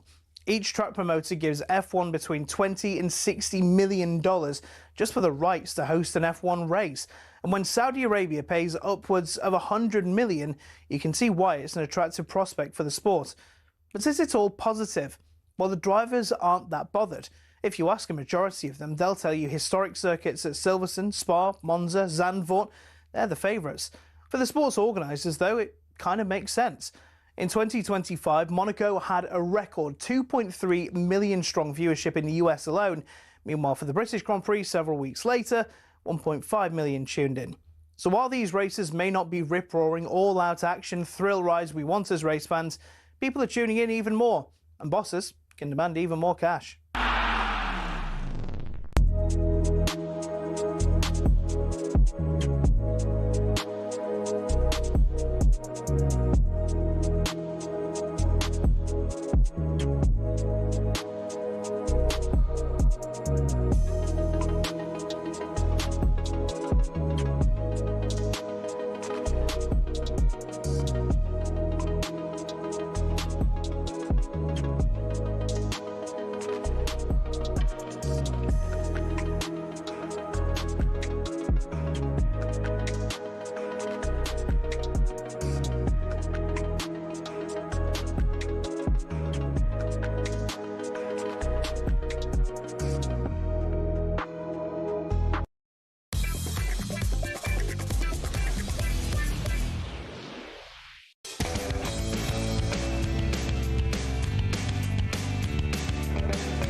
23 minutes to 8 o'clock, talkSPORT Breakfast with me, Brazil, Gabby, and Arnold Clark. The UK's biggest used car sale is ending soon, so check it out now. Right, time to bring your attention to a headline in the back of this morning's Times newspaper, right? Winter Olympics, GB skeleton helmet illegal. Do you know the skeletons, when they go down, is that when they go down the toboggan run? But it's tiny. You're just basically on a plate with wheels. You know, you can't call it Winter Olympics. You have to call it Winter Games. Why? Apparently. I'm just saying. Why?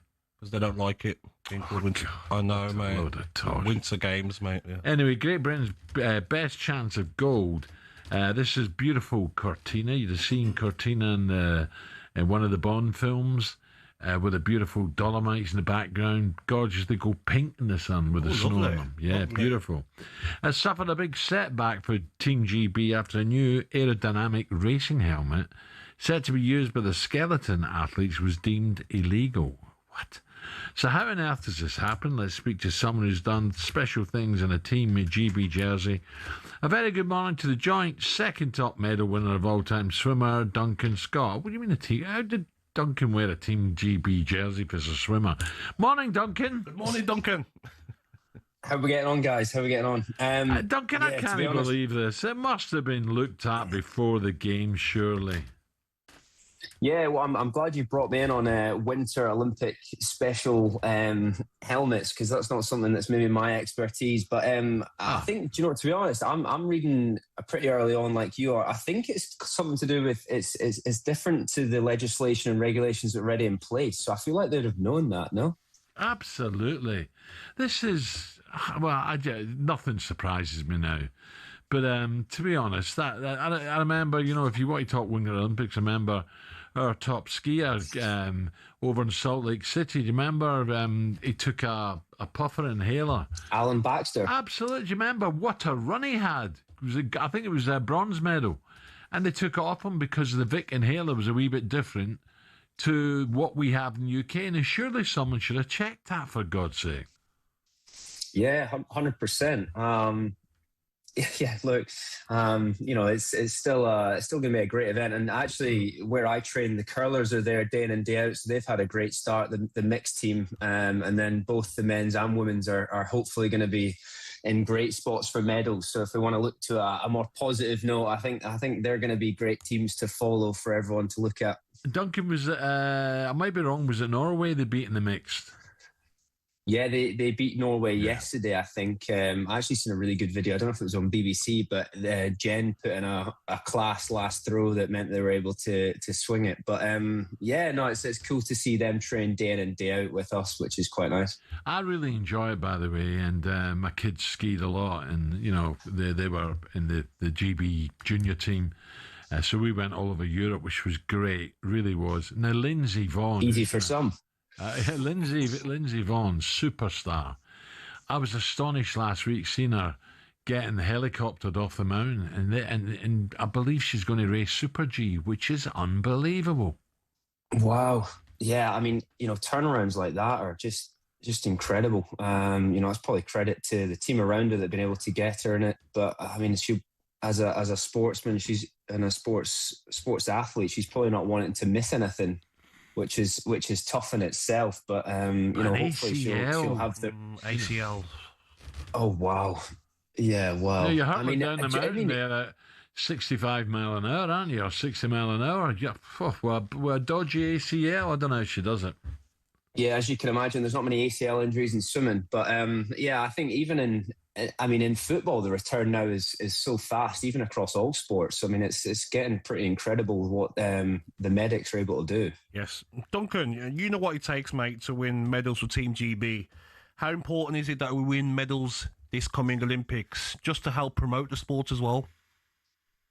Yeah, 100%. I always think it's quite good in terms of you know, one thing for the public right now can really get behind, which is always quite nice. You know, I'm on the other side of it more often than not, but being able to be at home and get behind our Team GB athletes that are going to be competing, you know, if they're able to carry on and have good momentum, then it can be something to really lift the spirits for a lot of the public back home. Duncan, what about your sport? I know we're really talking about Winter Olympics, but swimming. Our tennis at the moment is pants. Swimming, we've always had real good swimmers. Is there enough money at an early age to get our kids in the pool? Because what you do is really hard. My youngest, who's now a doctor, was going to be a swimmer. And we sort of looked at the routine before school in the winter, getting in pools and stuff. It's bloody hard. Is there enough funding to entice young kids and their parents to get them in the pool? Did our financial advisor tell to be a doctor over a swimmer? That's what. Yeah, do you know what I mean? Yeah, I think so. Yesterday, actually, last night, Scottish Swimming held an event with quite a few politicians around how do we get funding Chuck them in. To keep pools open. So that's one thing. But yeah, look, we've always prided ourselves in Britain with punching well above our weight in swimming, and it's continually to improve. Obviously the likes of Adam Peaty more recently, but it is a tough one. And then also the hours in which junior clubs seem to ask the youngsters to train, I think is pretty tough. To go in before school and then after school, I think it kind of puts a lot of people off the sport. Yeah. So maybe we need to have a rethink about the way that that's structured as a whole. Now, Duncan, am I right in saying, just to finish off, you're the most famous Alloa supporter in the world? I don't know, because that's down to subjective, but yeah, no, I'm an Alloa fan, that's for sure. Duncan, where is Alloa? I've been down here too long. Where is Alloa? We need to get you to a game. That's what we need to do. A game? We need to get you there. Where is it? Is it East Coast? It's really not far from Stirling. So I live and train in Stirling, and it's not far from Stirling at all. Maybe about 10 minutes away. Glen Eagles up that way. Not far from Glen Eagles at all. I think it'd be fair to say they're very different places, but you'll have a good time at both, I guess. Duncan, great to talk to you. Enjoy the winter games and good luck with the training. Thank you. Yeah, thanks very much, guys. Thank you. Nice one. There you go. But it's just remarkable, and you'd think someone would, make the effort to say this is a new helmet we've devised. Incredible, isn't it? It does your head in. It's nonsense. Yes. Okay. 7:44. Good luck to Duncan. Still to come on Breakfast. Superstar Breakfast preview on talkSPORT with Travis Perkins. Doing what matters for the trade. Find your local branch at travisperkins.co.uk.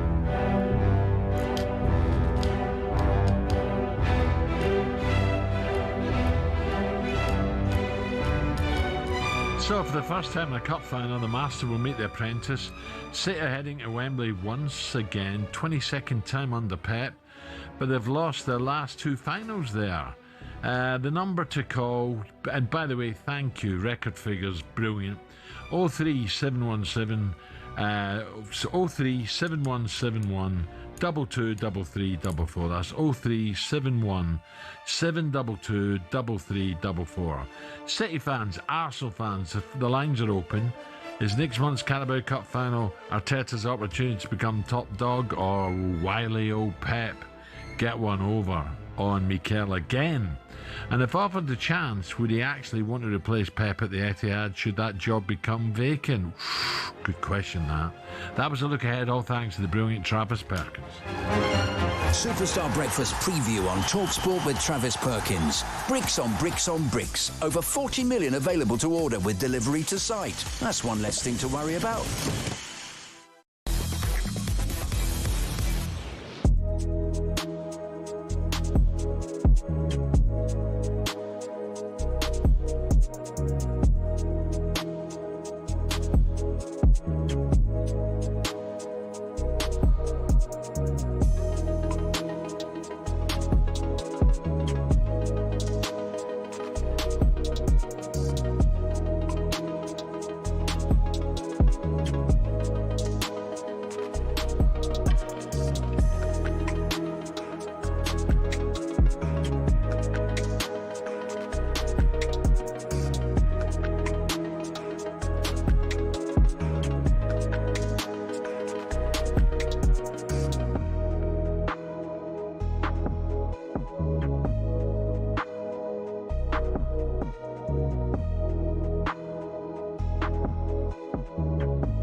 You know, obviously, I don't think he feels particularly happy about his treatment, and I spent a lot of time suggesting to me that a lot of people were very complimentary about his tenure at Spurs, and I went through a roll call of people that were very complimentary about him because he did a good job in my view. May not have won as many things as he could do and should have done, perhaps as Spurs as a football club, but as a person that's built a spaceship that maybe some other captain can fly to the moon, there's a huge amount of potential there.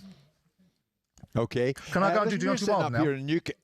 No, you can't. We're sitting up in here in Newcastle. Steve Bruce is asking for you. Is he? I'm alongside Alex Crook and Gabby Agbonlahor. You're waiting for Chisora and Wilder. Are we right? Where are you, Simon? You should be up here in the northeast. You can kind of get past Watford these days. I know. I figured to myself, do I want to go up to the north and get a nosebleed? No, I do not.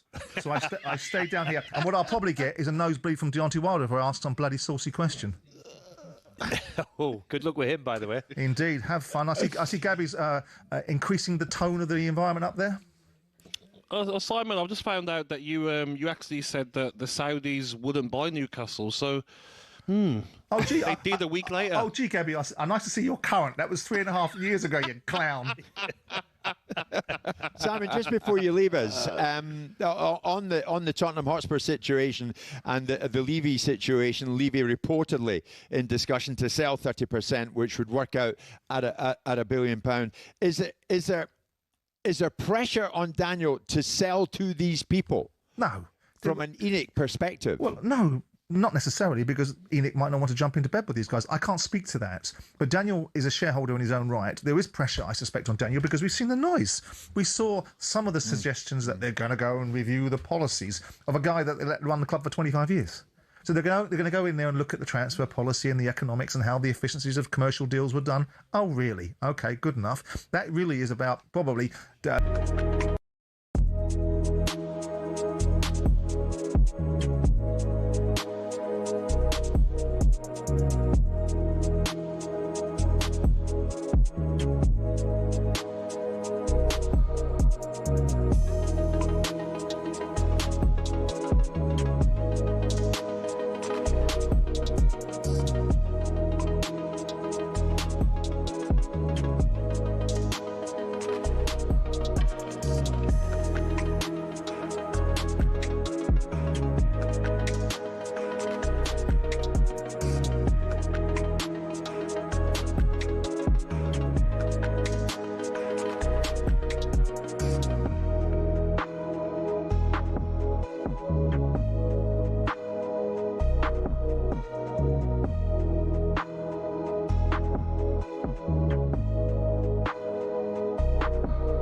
Ten minutes to 8 o'clock. Gab, you going to watch Seahawks against New England? I will watch it, yeah, of course. Will you? Yeah, looking forward to it. Through the night, or how's the time difference, time zones? I think it will be through the night. You going to watch it? I'm saying yes now, but it depends. Probably. I probably will. Yeah. I want to... will Gavin commentating? Yeah, not for us. On talkSPORT he will, yeah. I hope so, yeah. Yeah, but it won't be on the telly, will he? No. I'd like to hear him do it on telly. I'd like to see him get a chance, but many people... Passionate about it, isn't he? I love it when people are passionate about a sport and he loves it. Yeah. Are we crossing over? Are we going to talk to Will today or not? No, tomorrow. Okay. Probably. Right, what do we know this Thursday morning? Well, let me tell you, City manager Pep has called for the Football League to change the rules to allow Mark Gay to play in the Carabao Cup final next month. Pep called it pure logic. The rules say any new signings, this is important, any new signings must be registered before the first leg of the semi-final. Gay was signed just after. Rangers narrowed Hearts' lead at the top of the Scottish Premiership to 3 points as they dismantled 10-man Kilmarnock at Ibrox 5-1 very early. I think it was 4 minutes into the game, Killie were down to 10 men. And the Six Nations kicks off tonight as France take on Ireland in Dublin. Cracker. The opening match will be held on a Thursday for the first time ever. ITV have also announced there'll be adverts during play in a landlord moment of television broadcasting. Before we get Nick, Gab, I'm getting so fed up with repetitive adverts. Don't get me wrong, commercial, they pay for a lot of things. But dear, oh dear, on your phone, everything, it's too much for me now. I'm getting sick of it. I think the one that tops it off is when you're watching... pardon me. When you're watching something on Amazon Prime now, and an advert comes up, and you're like, whoa, where's that come from? That's something recent as well, isn't it? But Al, it's a way of generating money, isn't it? So you can understand why they do it. Here's talkSPORT supporter Nick Ellaby with more. Morning, Al. I can help you take some of your adverts off your phone. We'll talk about that off air later, all right? But in terms of the Six Nations, for the first time, what viewers are going to see on ITV are sort of in-game adverts. It's called a picture-in-picture promotion. So what's going to happen? Once each half, before a scrum, the action will go into the corner, and then you'll see a kind of L shape where you'll see the advert, and the audio of the game will be cut. So you'll hear the advert audio, and you'll be able to still see what's happening in the game before a scrum, but it'll be once in each half. What about once the ball's put into when it's thrown in? Well, this is the question. Like, they've got to get their timings right. You know, we've seen before in terms of football, you cut to an ad or you do a promo, and all of a sudden the attack's on. Like, you imagine tonight, like it's happening tonight, the Super Bowl final. The adverts, what is that, $1 million a minute or something? Well, yeah, because so that's why TV companies want to do it, because that's when you have most eyeballs on the sport. That's what they can charge. Do you think is a price worth paying to have things like the Six Nations on terrestrial free-to-air TV? I was my head was going to say no, but when I think about it, not everyone can afford Sky, etc., etc. People who have got kids, have got more important things to do with the money. 100%. So, for their point of view, the kids have got to see some sport. So, I would go with that. Al, as well. I would go with that. One advert a half. It's not the end of the world. We can still see the game, but the audio's different. Oh, so it's not every scrum. It's just one half. One in each half. Yeah. For now. Although on that free-to-air question, it's possible that Paramount, who are taking over the Champions League coverage from 27-28, could also implement this. It's not been decided yet, but then again, that's a subscription service, so I would say that's maybe a little bit too much. And also ITV say there are no plans yet, no confirmed plans to do something similar with their Football World Cup coverage this summer, and if they do decide to, they would need to have sign-off from FIFA. Yeah. I think, like you said, Al, what they charge in the NFL, imagine during that scrum, how much you can charge. But there's 5 times more people over there than there is here, so that's... Whilst the game's still going on, no one's moving, are they? So they're watching it. So if you're a brand and you're trying to advertise, you're going to pay the big bucks. Samsung Galaxy and Virgin Atlantic are the first brands to do it, and we'll see that tonight with France versus Ireland kicking off on ITV later. Okay, Nick, nice one. Right, it's time now. Where are we? 5 minutes to 8. Time now for a bit of this. Yeah, I could do it, Nick.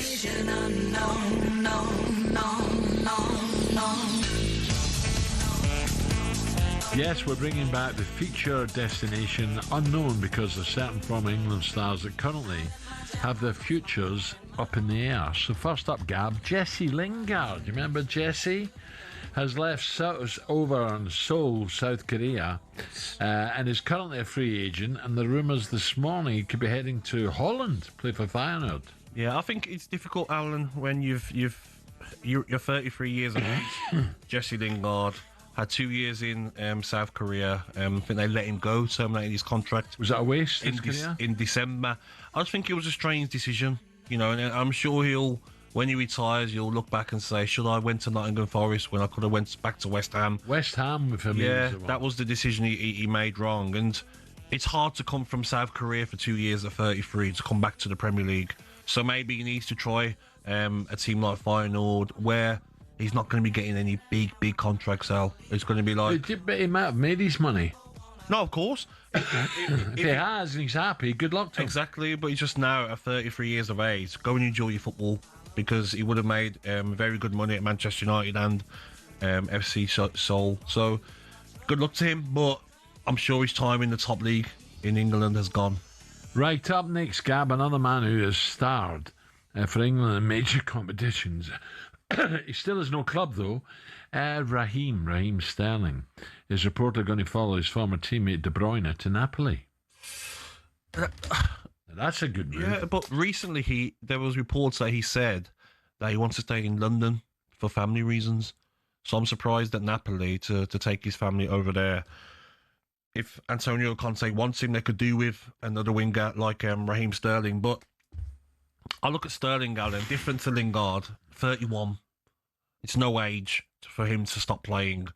He's been paid off by Chelsea, so he's probably got a year, I reckon, a year's money up front. Loaded. Maybe they saved 6 months of his contract, Chelsea, to save a bit of money.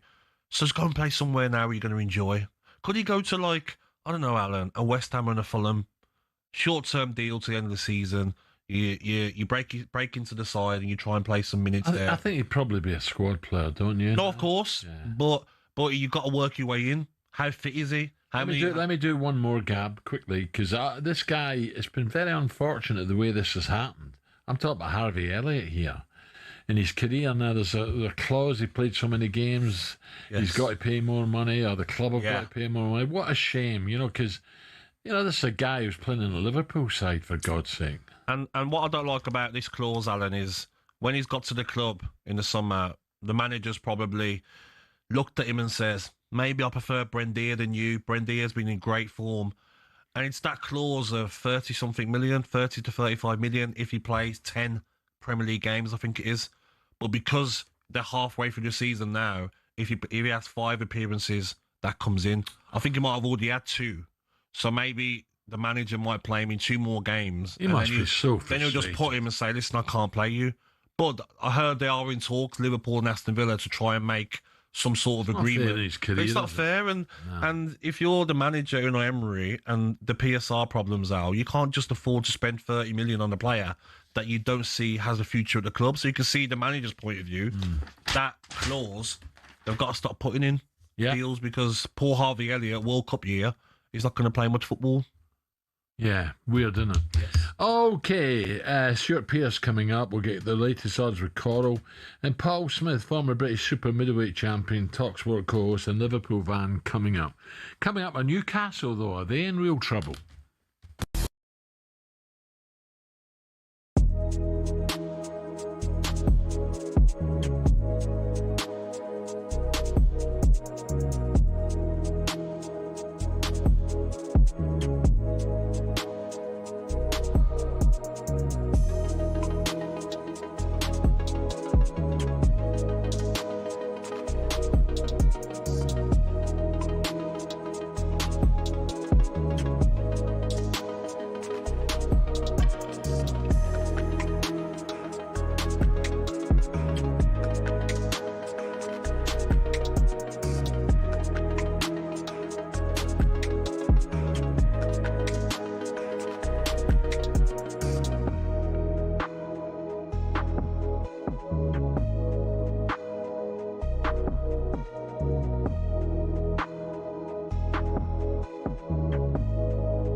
Is there pressure on you, Luke, going into this as defending champion? Because you're there to be knocked off the perch, aren't you? Yeah, of course. There's always pressure on you when you're the defending champion of any tournament. I think the pressure's always going to be on Luke Littler more than anybody, because he's winning all the time and he's expected to keep winning. And if he doesn't win, then it's a surprise nowadays. So obviously I ran him close on Sunday in the Masters.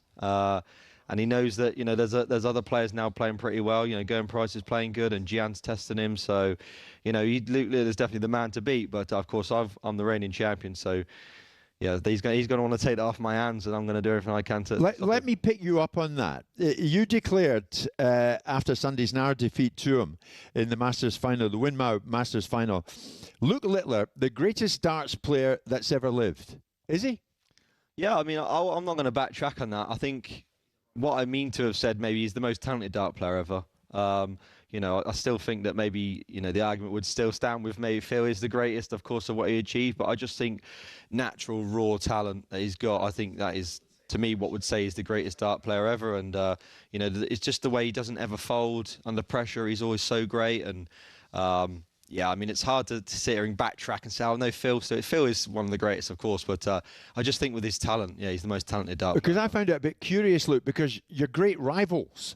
And yet you're saying, he's the greatest guy of the lot. He's the greatest player of the lot. Of course, but that doesn't mean I can't beat him, you know, or I won't beat him or I won't challenge him. But, you know, like I said, he is the most talented dart player in the world. I think it's obvious. Me saying it was kind of just stating the obvious, really. But that doesn't take anything away from myself thinking I'm just going to, you know, lose every game I play against him. I ran him close on Sunday and, you know, he's still there to be beaten. I can beat him. I've beaten him in many major finals before. So, yeah, as much as I was giving him a great compliment, that wasn't me backing down saying, you know, I'm just going to give you the wins every time. I'm still up for, you know, trying to test him every week.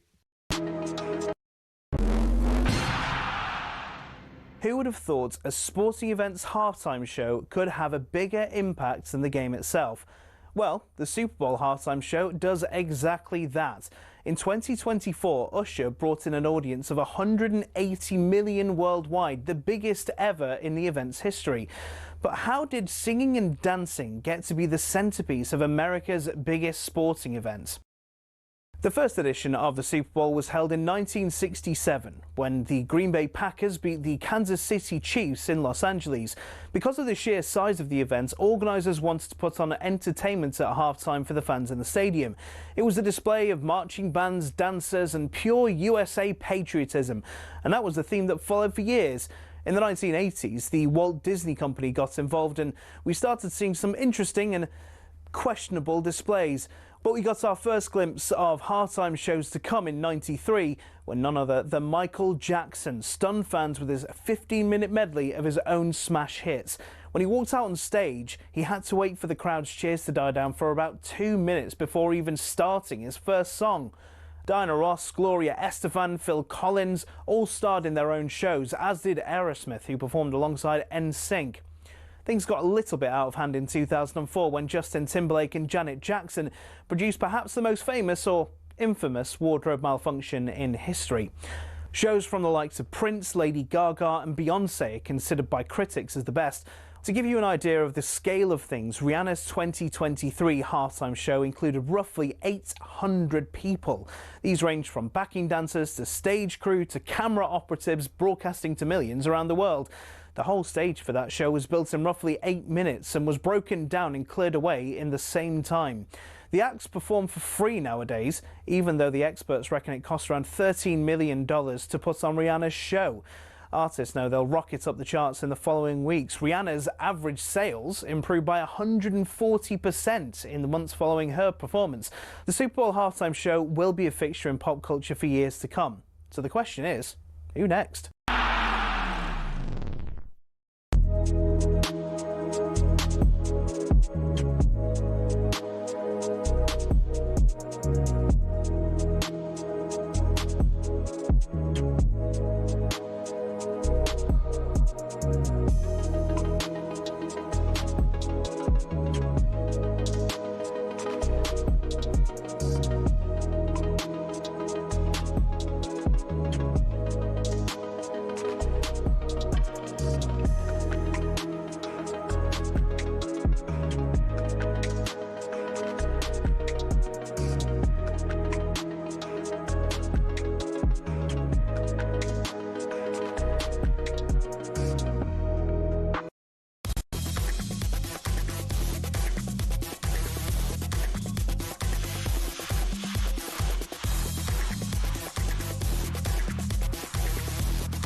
Good morning, 6 minutes after 8 o'clock. Is there anything working in here? What's happened now, mate? How have we got record listeners? Because of the talent, Al. It's just... Production. It's a jigsaw, isn't it? You know, some days, all the pieces are there, and other days you're missing to it. Well, when people turn up late, Al, like Ed, what do you expect, mate? You know. Yeah, I blame Ed, actually. Yeah, turn up late. It's unsettling. He's normally in here first. Yeah, it's not great, mate. And then Stewie wouldn't leave me alone today as well. Why? Oh, God, I don't know. He said, I've got two packets of bird bombs for you. I said, I don't need any more business. Bourbons. He's just trying to be nice, you know. He is. He's trying to be nice to you.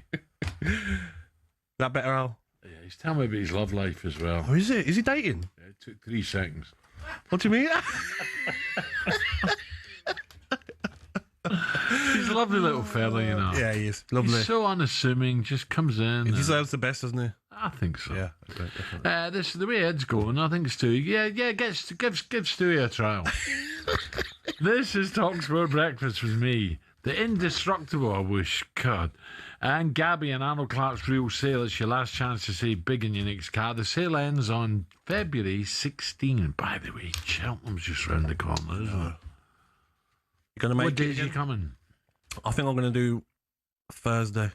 Just one day? Wednesday, but I'm going to do maybe the Wednesday with 10 a.m. show, I think. All right. And then Thursday. Have a day racing? Maybe I might have a little flutter. What else you going to do on a Thursday? Are you doing all 4 days? Yeah. Monday, no, Is it 4 or 5? 5. You sure? Yeah, I'm going to try. No, but you sure it's 5? There was no whispering. Because it is Monday, Tuesday, Wednesday, Thursday, Friday. So the Monday's on? Monday's definitely on. You sure? Yeah, well, you ask Coral, they're coming. Right, on the way for you this morning, we'll be catching up with a couple of national treasures. Barry Hearn joins us to share his memories of the late, great John Virgo. And 2003 World Cup winner, Big Lawrence Delalio, is in the studio as the Six Nations begins tonight in Paris. Plus, midway through this hour, we're inviting Spurs fans to react as technical director Johan Langer explains the stunted January transfer business. Crikey. Even though that our financial situation under the rules are better than most clubs, and we have owners who are very willing to invest, so it's important that we sign the right players. So that's technical director Johan Langer. For more from Johan coming up, 03717 223344. Tottenham fans, are you confident you'll be back in and amongst the top 6 before long? Gabby, that was a weird one, wasn't it? City, first half, absolutely battered Spurs. You see people shaking their heads in the stands, and then amazingly it all turned round. But the problem with Spurs, Al, is it's okay saying there's going to be money available to spend in the summer, but you've got no chance of getting top 5. You're 11 points off Chelsea in 5th, Spurs. You're looking below in a relegation battle rather than the top 5. So if you finish maybe 7th or 8th, what players are you actually going to attract? You're probably going to attract the players that you've already got, same sort of standard. So in the summer, it might be too late for Spurs to go and spend that money. Interesting, isn't it? Levy out. So Daniel's gone, and is it any better? Exactly. So troubling times for Spurs. And why can't that second half performance, can I try and do it in 2 halves in a league game for by the way, where were you with the goal? Solanke's first. Where were you? See, for me, my striker's hat on, it's a goal. Yeah, if you're a striker, but by the rules, I think it's a foul. I reckon Piercy will say it was a foul with his defender's hat on. Well, I think it was, but, you know, and I played for Spurs, but I'm being honest, and I think, that's going to be chopped off. How was your time at Spurs? Was it good? It was all right, 18 months, great. How many goals? I think I got 1 5? every... Gabby, be careful, will you? I scored 6 for 12 games to go when I first went there. Yeah. And we got in the UEFA Cup, and we won it the following year. Top player. Scored against Arsenal and won 5-0. So how do you remember all these goals? And because I'm waiting for you to try and catch me out. Right, City progressed easily to the final of the Carabao Cup final at Newcastle Tottenham. Newcastle's expense 5-1 on aggregate. Disappointing if you're a Newcastle fan. The latest blow in what's been a disappointing season for Eddie Howe's side. Could things get worse for Newcastle, who afterwards admitted that injuries are causing big problems? John is now for more. Former City manager, ex-defender of both sides, talkSPORT's very own top guy, Stewart Pearce. Stewie, very good morning. Morning, Piercy. Morning, gentlemen. How are we, pal? We okay? I'm very good. Just on my way into Everton. I'm going to have a day with Moisey today up at Everton. So looking forward to that. So And I would imagine David and Moisey, I'd imagine Moisey's pretty happy the way things are going at the moment. He's settled it, hasn't he? Oh, he certainly has. I mean, you know what you're going to get from him as a manager, and he delivers results, I think they're delighted with him. Yeah. Stewie, just with, it's interesting, isn't it? Pep, nice to see him smile again last night. Something's bothering him, isn't it? And City, Arsenal, they don't often let City in. But, a little chink will lie, the door's slightly ajar, and they blow it. And, against Spurs, we're just talking about that game. They blew it. They were cruising first half. Can they get back in it? Can they, first of all, can they get back in the league? And can they beat Arsenal at Wembley? They probably can't they? Well, strangely enough, I think they'll go into the game as second favourites, I would say. I don't think I've seen enough consistency from City to suggest that they're going to get near Arsenal this year. Arsenal look, they're probably the only team in the league that I think have offered a level of consistency. Even when they've got beat, I think they've played well enough in all the games, So, and City yesterday, if you look at the game, strange game, Newcastle had 3 one-on-ones with the goalkeeper. Yes. They didn't take. Elanga missed a gilt-edged chance. There was another good effort in a game where I thought Trafford played really well. The stats didn't tell you that, and the result No, didn't. he deserves a mention. Well done, Stewart. I was thinking that. Yeah, he played very well yesterday with his feet and hands. Go on. I was just going to say, from a Newcastle, a great game. I loved that Newcastle-Liverpool game. Really, tempo was fantastic. And then last night, maybe it was the early goals too. I don't know. Game just went flat for me. Yeah, the early goal didn't help the game at all from the spectacle point of view. But what I've got to say, so many chances at both ends of the pitch. I think that he missed a trick a little bit. This is a personal thing. I think he would have been better off playing 2 quickens up front, Gordon and another, rather than Veltemelder. I think that would have caused more of a problem on the counter-attack than, Veltemelder's good, be hold-up plays okay, but he's not going to burst in behind and get away from you. Yeah. It was good to see Elanga score, wasn't he, Piercy, because it's been tough for him since he moved from Nottingham Forest, and he's got to take that on now, hasn't he? I know he missed that quite an easy chance, didn't he? He shanked it wide in the second half, but good to see him get his first goal for Newcastle.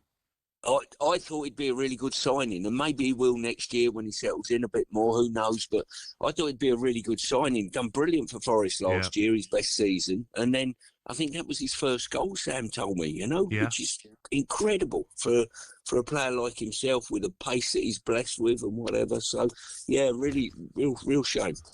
Stu, just a quick one, pardon me, on Gabby's Villa. Don't get me wrong, Brentford are a tough side to beat, but down to 10 and Villa couldn't do it. Was that a big surprise? And how much a blow is that for Villa in the Premier? Well, listen, if Villa finish in the top 4 this year, I think they've done an absolute brilliant job. I really do, So there's a level of consistency there. I've been at both Villa-Arsenal games and they've been sensational matches, So I think they've done really well this year. So wherever they finish, title chase, not sure. I'm still not convinced, to be honest with you. Well, Brentford done well. PSL was at the game, and I thought Rico Henry at left back done well when they went to a back 5, 3 centre halves with Collins coming on. They looked very strong as well. And Thiago looked a big handful up front. Yeah, I've got to say, if the season finished tomorrow, Gab, I think Keith Andrews would be my manager of the season. To come in, to take the club, sell all the assets. You think, where the goals coming from? Thiago delivers 15 plus already. And you think, what a job he's done. Incredible. Sure, just one last one, because I know you've got to get off. The Championship, wow, it's really, really, really bubbling up now. My old boys, Ipswich and Coventry, my old team as well. And you know all about Coventry. Are Coventry going to blow this, Stewie? I sincerely hope not, but...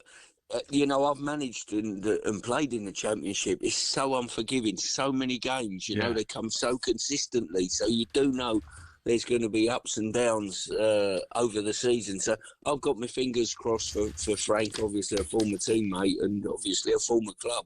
I hope they get up there. I think it'll be quite refreshing. Smashing club, Coventry. Really, I wasn't there long, but really enjoyed it. So hopefully they can keep it going.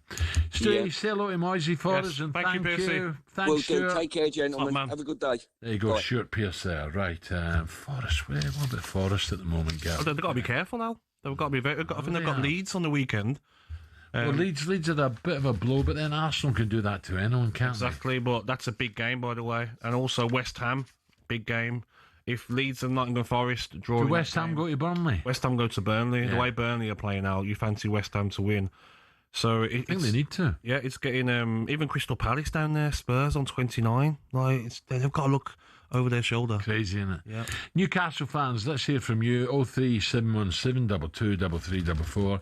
That's the number to call. How concerned are you about an injury crisis? We hear now Anthony Gordon. We don't know how bad the injury is, but he's going to be out for a bit.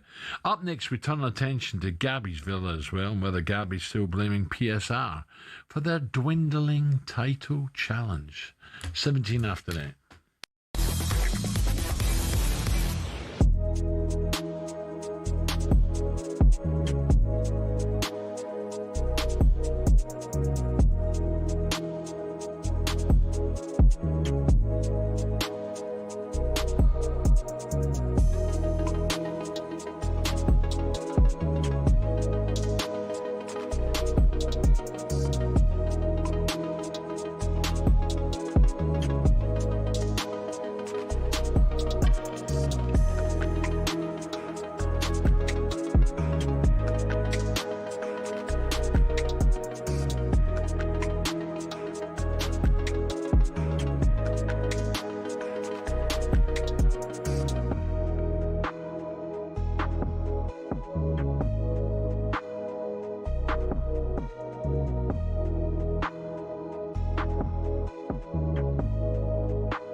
Gabby, all in all, what kind of advert was that last night for modern football? Well, everyone was saying the same thing last night, Jim, once we watched the game, didn't we? That, wow, this is boring. Should we put on St Mirren versus Hearts? Because that was an upset, wasn't it? St Mirren getting a late goal. I actually heard that conversation where we were. It was so boring, wasn't it? And I was sitting there thinking, I'm lucky. I'm in a bar watching it. I'm not paying a penny. Those fans that are paid to go and watch that, dross. But then I look at it at a sense from Arsenal of why are we going to open up an attack when we don't need to score? Chelsea, the ones that have got to attack us, once they finally did in the last minute, Arsenal run down the other side of the pitch and score. I think Arsenal will have been surprised that Chelsea didn't go for the jugular earlier. You could see the game plan from Liam Rossini. It was get through the first hour, then bring on some of those subs, the likes of Palmer and Esteval, and then really try and go and win the game. But they didn't really do that when those players were on the pitch. But they didn't put enough balls in the box. One goal away from a Liam Rossini masterclass. But they never looked like getting that goal. Listen, they could still be playing now. Yeah. And they wouldn't score. What frustrated me, Jim, as well, before Arsenal scored, say 3 minutes to go, on that right-hand side there, passing it and passing it and passing it, I'm like, cross the ball. What are you doing? Come on, guys. You're passing it.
22. Right, let's head straight to the odds with Coral. Normally there's a little break before Cheltenham, doesn't it? A little bit of Sandy Lane.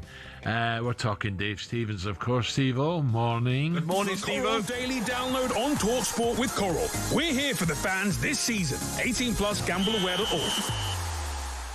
Record figures as well for talkSPORT and Steve-O. But you and Simon well, I shouldn't forget John. I shouldn't forget the Rochdale Cowboy as well. But Steve-O, how are we? Good morning, Steve-O. Gentlemen, a very, very good morning. Fantastic figures once again from talkSPORT. Look, we've been involved with this show for a long, long time, and we love it. And all systems go now towards the Cheltenham Festival. Gab, my question to you is, have you made the lineup for the Cheltenham Festival? A silly question, isn't it, Steve-O? I have indeed. Hopefully I don't get kicked out of the Coral box straight after the show this time. Oh, no, you will be. You will be. Don't worry about that. Looking forward to it, mate, as always. So, Steve-O, are we... pardon me. Are we doing the usual Sunday in a bit of the League and Arms before we head to John Joe's on a Monday? Yes, absolutely. Jackdaw's Castle to kick the week off with, and then on to 4 days there. But look, it'll come thick and fast now. Obviously, brilliant weekend last weekend. We've got Newbury this weekend. By the way, how good is JP doing at the moment? He's really banging the winners in.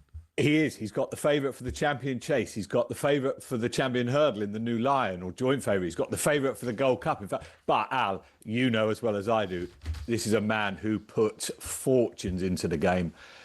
He's probably got over 600 horses in training.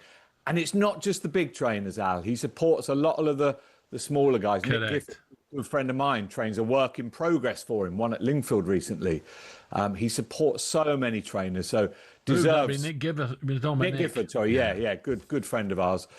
So, we're looking forward to that. And I'll tell you what, we're also looking forward to, talking of Jackdaws and John Joe and AJ O'Neill, we've got all the glory going for the racing club at Huntingdon this afternoon in the Lady Protectress.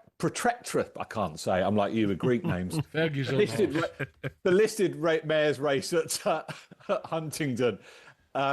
She ran brilliantly at Windsor last time. Finished third at a huge price. She's a 10-1 shot. She takes on an odds-on shot that Harry Cobden rides, but I think she'll pick up some decent prize money for our owners who we got there. So, Steve, before I go into football and rugby, excuse me, I've got a tickle.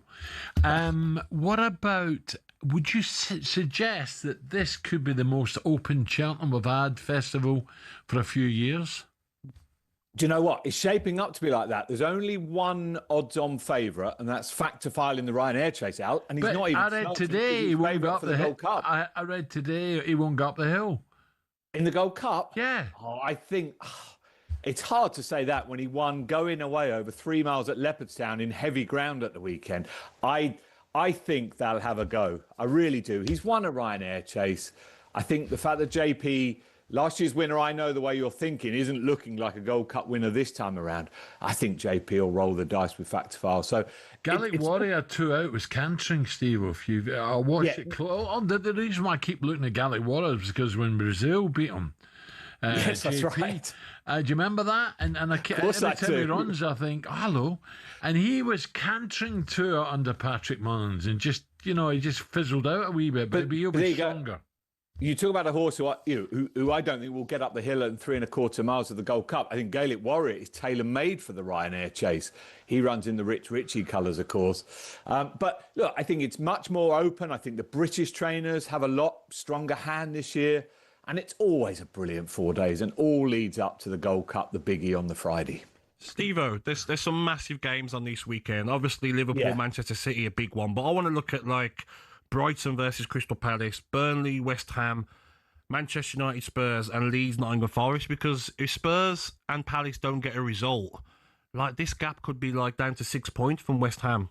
So I fancy West Ham to beat Burnley away. I'll come on to that, Gab, very quickly. We just heard from Stewart about Man City Arsenal, of course, in the League Cup final. Yep. Stewart's absolutely right. Arsenal are favourites. 7-5 to win in 90 minutes, 2-1 City.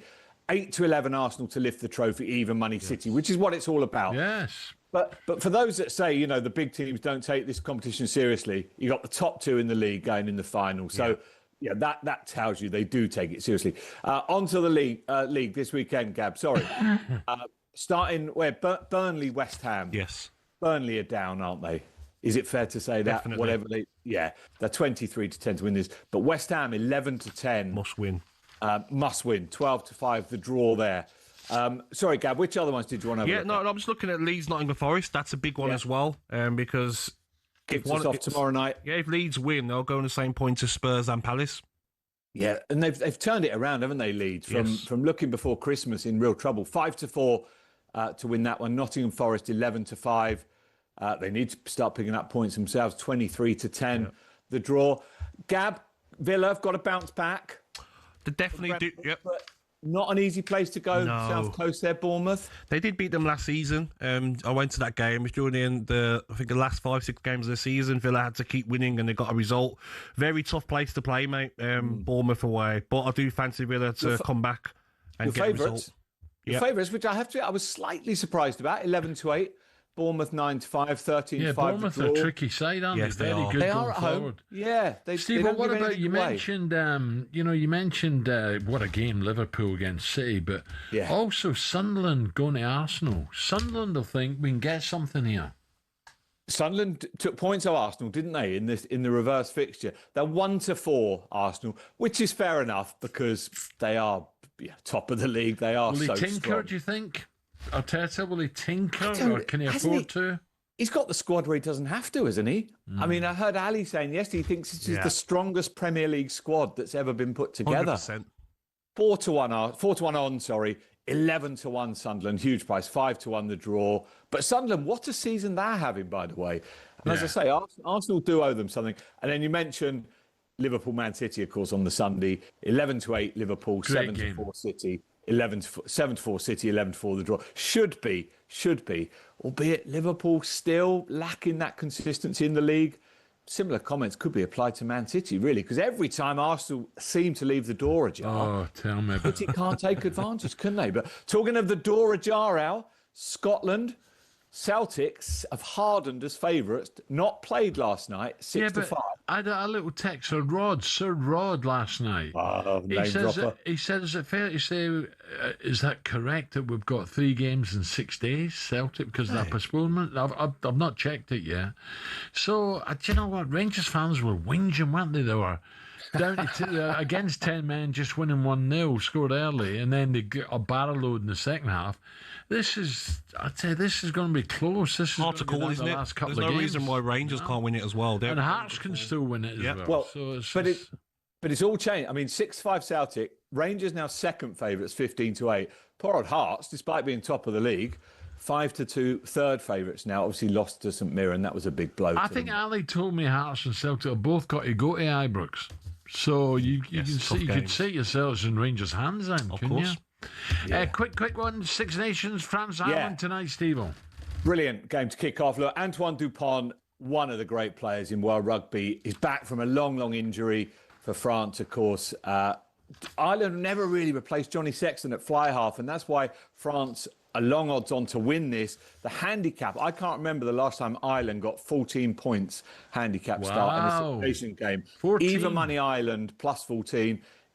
Even money France minus 14. So that tells you we think the French will get off to a winning start. This fixture's produced loads of points. Steve, I think they will get off to a winning start, but 14 to Ireland at the beginning, that could make it interesting. Oh, Paris will be buzzing tonight, though. France are odds on to win it 4-6. They've got those home games, as we said, against France and Ireland, but going to be tough for any of these teams to win the Grand Slam, I think. Steve, when you're racing next? We've got Huntingdon this afternoon, Newbury on Saturday, and then I am having a few days away in the sunshine. Really? Somewhere nice? Somewhere nice, absolutely. Somewhere palm trees swing? I'll send you a picture. Well, I'm glad you're still married. Right, 8:31. Thank you, gents. The Coral Daily Download on talkSPORT with Coral. We're here for the fans this season. 18 plus gambleaware.org.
Michael, just on to football. Arsenal now. People are talking about the quadruple. I think it's too much for them.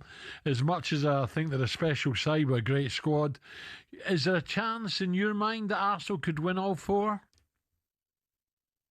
No, I don't think so. I think you're right, Al, that they are special. They're a very strong side. They're very efficient.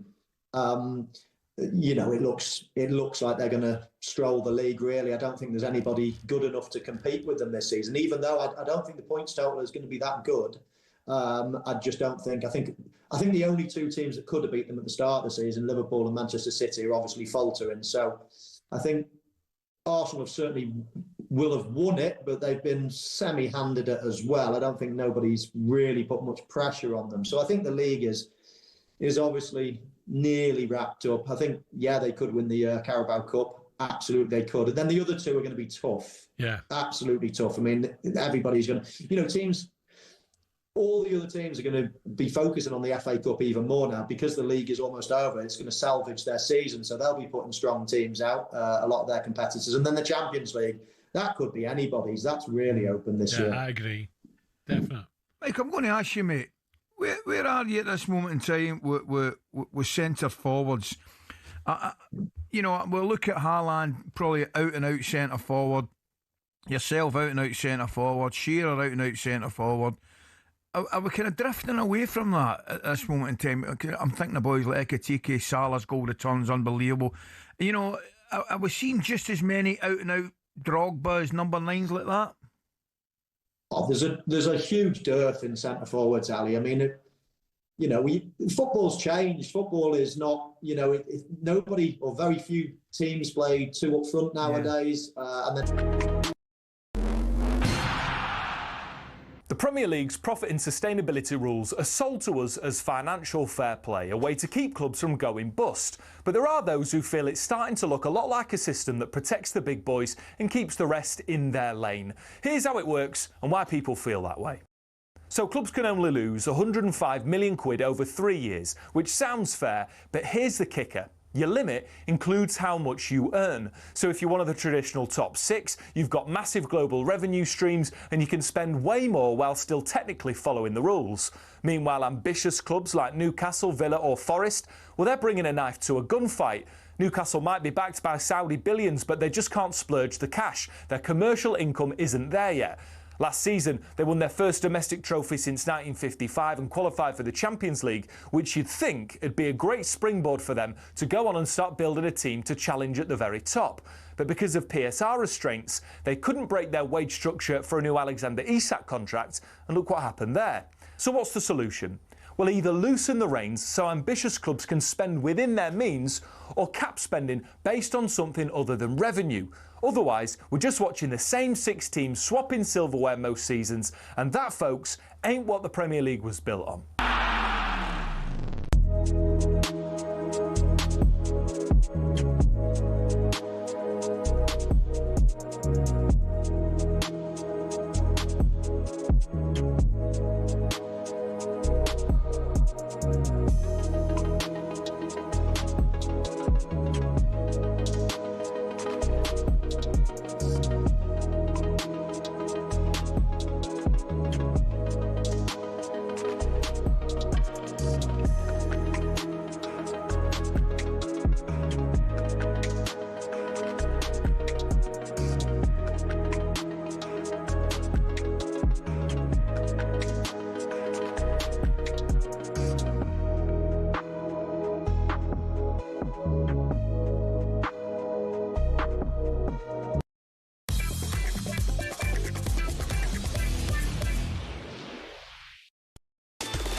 Tell me what you're laughing at. I think I'm winding up Mr. Goldstein, that's all. Oh, really? He's biting.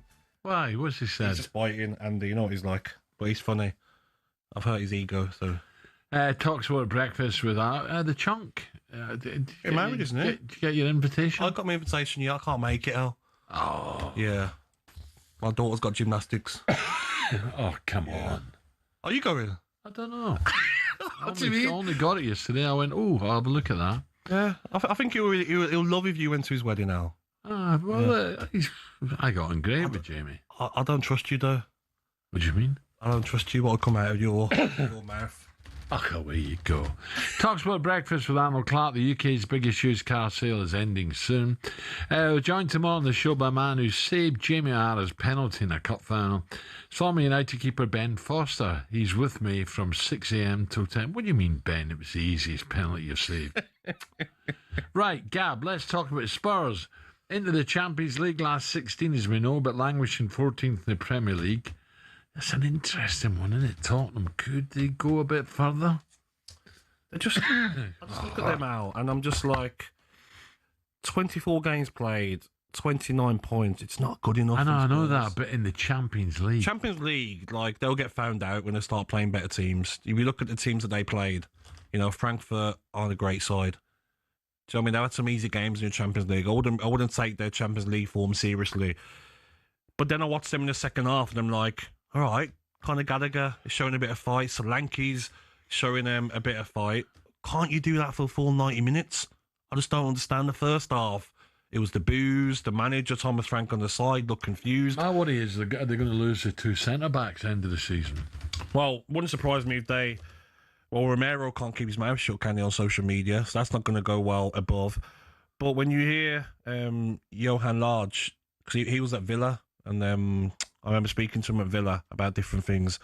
He said there is money available in the summer, but the problem is, Al, where will Spurs finish if they don't get into the Champions League? You're talking about bringing good players who want to play in the Champions League. So it's okay having money, but can you attract the players if you're not playing in the elite competition? That's the worry I have for Spurs in the summer. Are they going to attract players like Odegaard, Tell? I mean, Simmons has picked up in a few games. Still, I need more consistency from him. But the one plus they've got is Solanke. He's been in great form since he's been back. Van der Ven, they got to keep. Yes. But I'm not sure at all costs. But if you're Van der Ven, you sign a new deal. Not a chance. Where would you think? Anywhere he wants. And Van der Ven, would he go to Liverpool alongside Van Dijk? I think Liverpool have got the young centre-half, French centre-half coming in the summer. So I think they're probably sorted centre-half-wise. But if you told me that Real Madrid wanted Van der Ven, you'd say, don't blame them, because their defence isn't the greatest. Real Madrid, Barcelona's as well. And I'm sure he wants to go and win the big trophies as well, Van der Ven. You don't hear him talk too much about it, whereas Romero does open his mouth, doesn't he? I'll shut him up, can you? He's appeared to call out the board immediately after the transfer window deadline passed. A window which saw two players arrive for 48 million, and last season's top scorer, Brennan Johnson-Lee, for 35 million, meaning a 13 million net spend. So you mentioned Mr. Lang, Johan Lang, addressed fans yesterday via official club channels and promised future investment in the side. A lot of our injured players, they will return, in this season here. Hopefully, a number of them quite shortly. It's also, there are also some limitations to how many players you can have in a squad to register them. But even though that our financial situation under the rules are better than most clubs, and we have owners who are very willing to invest, then of course it is important that we are under those rules. So it is important that we sign the right players. Gab, you've got to be a lawyer nowadays to do that guy's job, haven't you? It's difficult, but I do like sporting directors coming out, because all you hear is that the managers aren't signing the players. So if players don't work out, maybe sporting directors around the Premier League should come out and speak to the media and maybe put their hands up. This player didn't work. Okay, I'm at fault. I'm the one who scouted him. I'm the one that advised the club to get him. It's not the manager's fault. The manager's just coaching the players that we get him.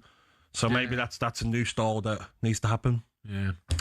Okay, coming up, 8:42. Still to come on Breakfast. Superstar Breakfast preview on talkSPORT with Benchmarks Kitchens and Joinery.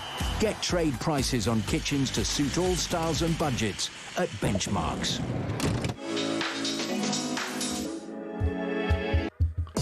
Yeah, you'd be disappointed, but Newcastle fans, the phone lines are open to you this morning. The cup defence is officially over in an emphatic fashion. What a start. God, shocking, wasn't it? Is Eddie really under pressure, as this fan suggests? There is a way that Eddie Howe can still be regarded as a club legend, but still be at the risk of getting the sack, and still be at risk of losing his job. So the number 03717 223344, that's the number to call, Newcastle fans. Are you disappointed with the way this season is going? What needs to change? Well, that's the golden question, isn't it? What needs to change? Plenty of top name guests on the way as well, including Barry Hearn coming up, 2003 World Cup winner Lawrence Dallaglio. And next you have another opportunity to, this is good, have a listen, sit down, listen to this. This is Wilder ahead of his fight with Chisora and Simon Jordan. I know the truth. I have the facts. Okay. Understand that. Because when the documentary and everything, the story come out, I'm going to show every thing. Fantastic. I'm going to get all the people that know and all the people that's in the inside. He got people that the inside of him. That can know. I don't give a about that. I'm not a Fury I don't fan. give a about it. I said we didn't want to bring him up in the first place. It ain't got to do with him. Fair enough.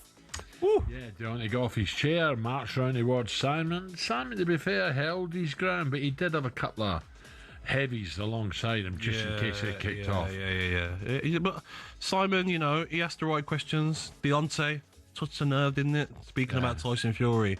But wild comments saying Tyson Fury had cheated from Deontay Wilder. Strange.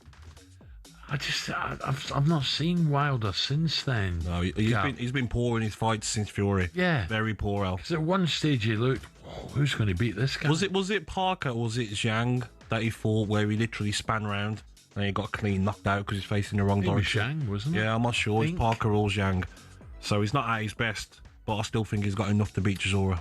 Fire up your YouTube or smart TV to see exactly how close Deontay Wilder was to punching Simon Jordan's lights out. What do you mean? Let him get on with it. What do you mean by that? Come on. That was our breakfast preview with Travis Perkins. Higher. Superstar Breakfast preview on talkSPORT with Travis Perkins. With 250 hire branches nationwide, it's easy to hire at Travis Perkins.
Months since you joined the football club, David. How do you reflect on what you've seen so far and the club's current position thus far?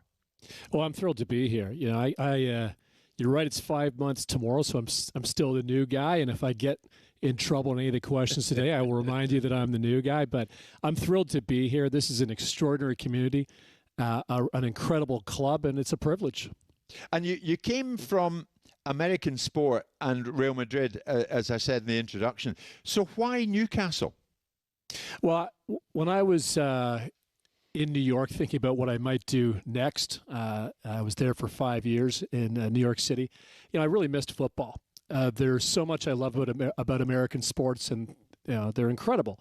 But they also are American. They, you know, the interest in those sports, hockey, basketball, really a lot of that interest drops off at the oceans, right, on the East and West Coast. But football's global. So I adored my time in global football at Madrid, missed it really badly. And when I was thinking about what I wanted to do next, it was to find the right opportunity in global football, and I became convinced that Newcastle was the right place for me. It's a special club, isn't it? I mean, already, what have you discovered that makes Newcastle United? To me, it's really special. I love the fans. I love the history of it. What does it mean to you? This is a club with such incredible heritage that is, you know, beloved by the community. Oh, yeah. And, the way that shows up is so incredible.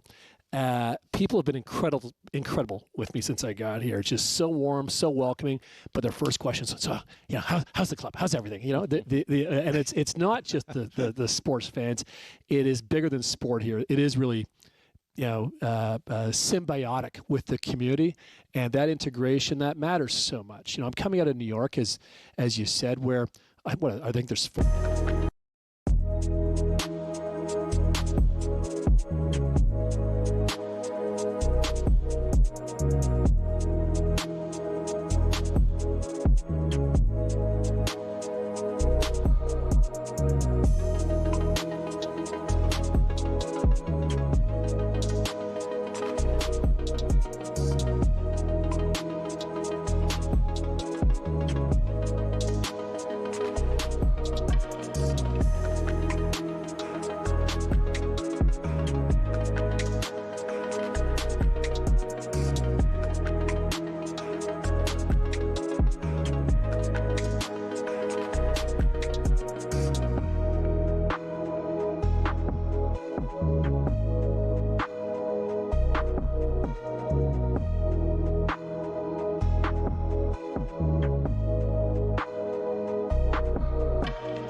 Minutes to 9 now. We had a huge name in the world of boxing in talkSPORT Towers yesterday.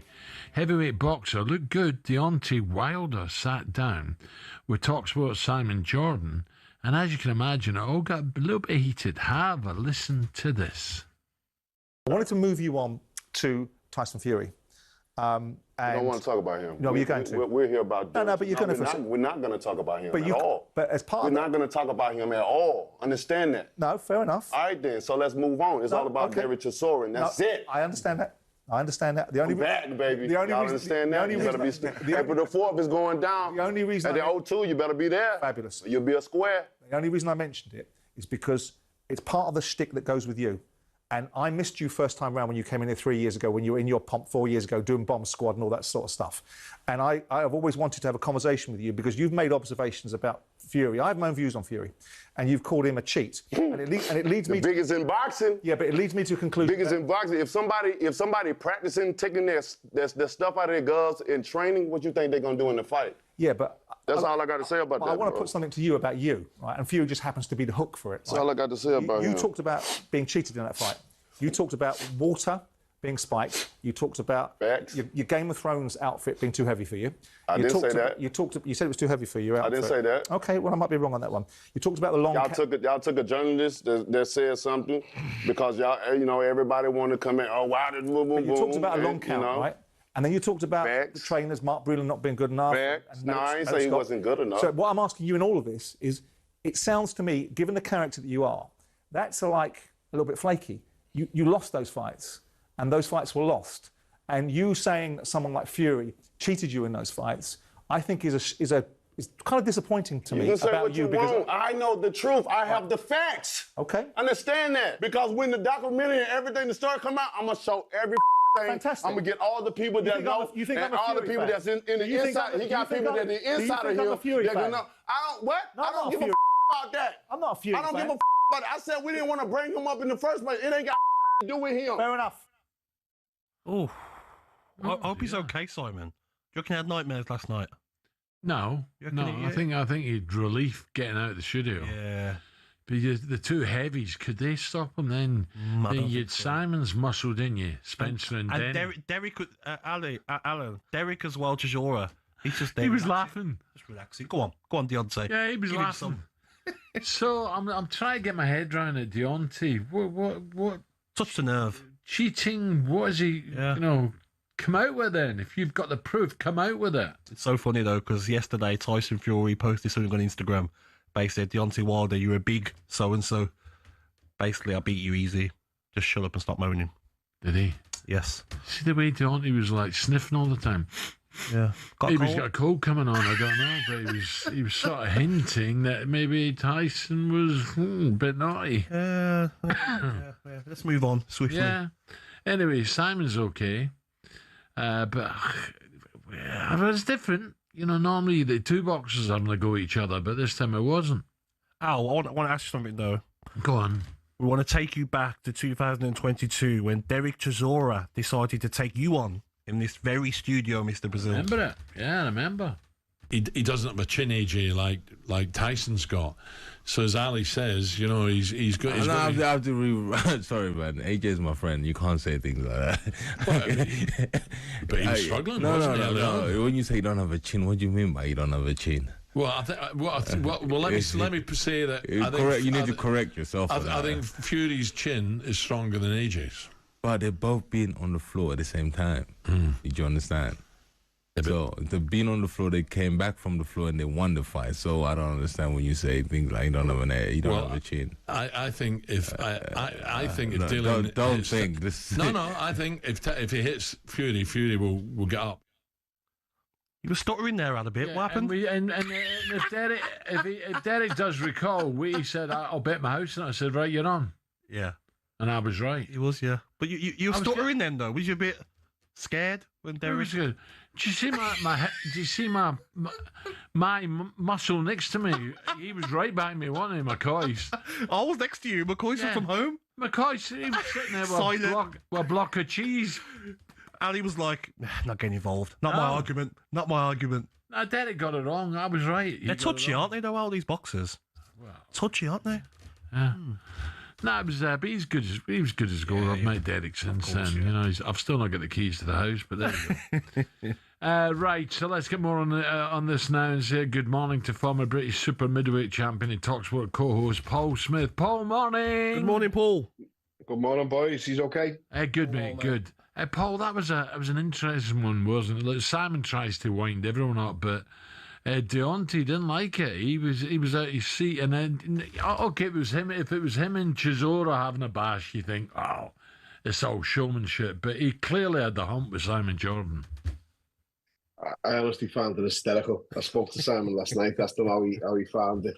It's always good seeing people having a little go at Simon because he likes to play the villain. But to be honest with you, a lot of people get angry at Simon. A lot of people have a go at Simon, and it's because he tells the truth a lot and he asks the questions that other people don't really tend to ask. And the questions yesterday were uncomfortable, but the stuff that he was saying, there wasn't one bit of it that wasn't true. So I think, Deontay Wilder has made them excuses when he's come out. He is sort of on thin ice here. He's accusing Fury of things that he would have to back up legally because some of the stuff he's trying to say about cheating with the gloves and all that, it's like, it's a big deal. And I think he'll have to retract them or probably receive a little letter up Fury's lawyer. Exactly. I think Deontay, the way he acted, and Derek was sitting there enjoying it. I think he was finding it quite comical.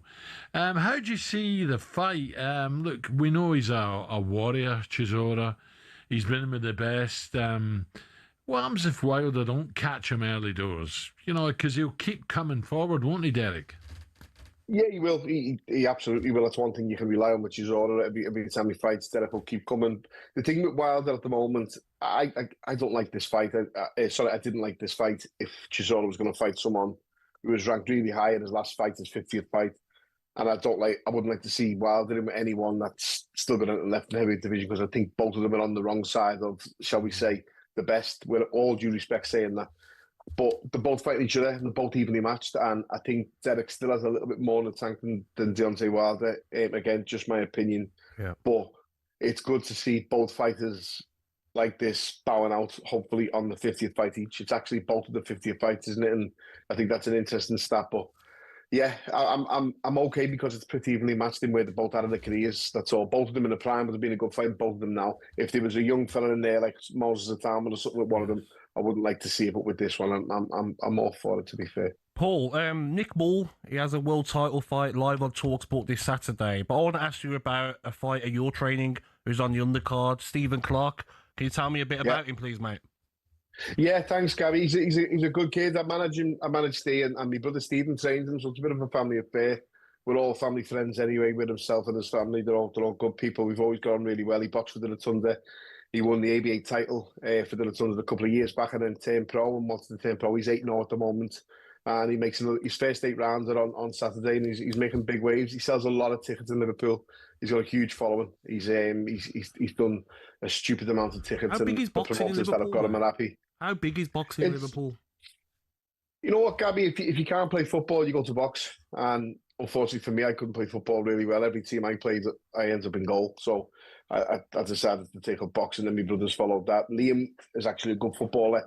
Loves the Sunday League, still plays, won the world title and played 45 minutes the next day. But I think it's either sport, football, or you get a good trade behind you in Liverpool. And a lot of people choose the boxing, and a lot of people love the boxing. It's a proper fight. They respect you, and they respect you for the boxing. And a lot of boxing gyms in Liverpool especially have saved a lot of lives, just like all over the country. Paul, what about the family? Is it mixed, or is it all red, or is it all blue, or is there one or two arguments? So we're all red, so all the lads. In Liverpool, it's pretty unheard of that siblings will support separate teams, maybe only if marriage gets in the way. I've seen a lot of, obviously, Ricky Hatton and Matthew Hatton. One's a City fan, one's a United fan. Obviously, they were always different. But in Liverpool, it tends to be you follow your dad. And unfortunately, on my mum's side, we've got a lot of blues on there. And they haven't had much to talk about over the years. But I think it's probably, hopefully, still one of the last cities where the rivalry is still, not silly and stupid, and families can still go to the game together and walk the match together. Oh. We're sitting separately, but we join up after. Well, that's good. Can I ask you quickly, quickly on your brother Callum? There's whispers of a big fight coming soon for him.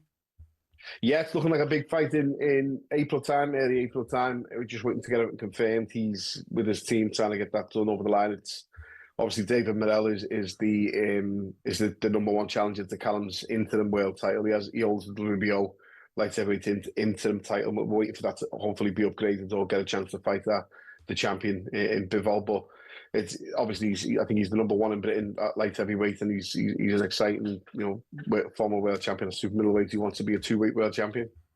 Paul, just last one. Wilder against the big fella Derek. Does Wilder stop him early, or does he win in points? I was laughing at that video there of you, Alan, as well, but Chirzolo's having a little go at you. I felt for you a bit.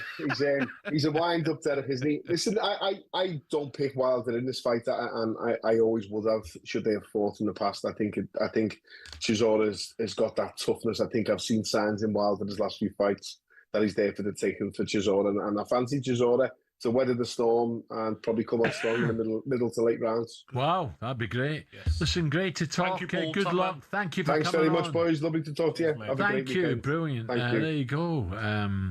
It's an interesting one, isn't it? Yes, looking forward to it. And Paul makes sense there. If Derek can weather the storm and keep going, because he does. He'll just keep coming and coming and coming at you. Deontay Wilder's power. That's what scares me. Yeah. Yeah. And Deontay at the moment looks as if he's lost that wee bit. Exactly. Don't forget we have live commentary. Nick Ball's WBA World Featherweight title fight.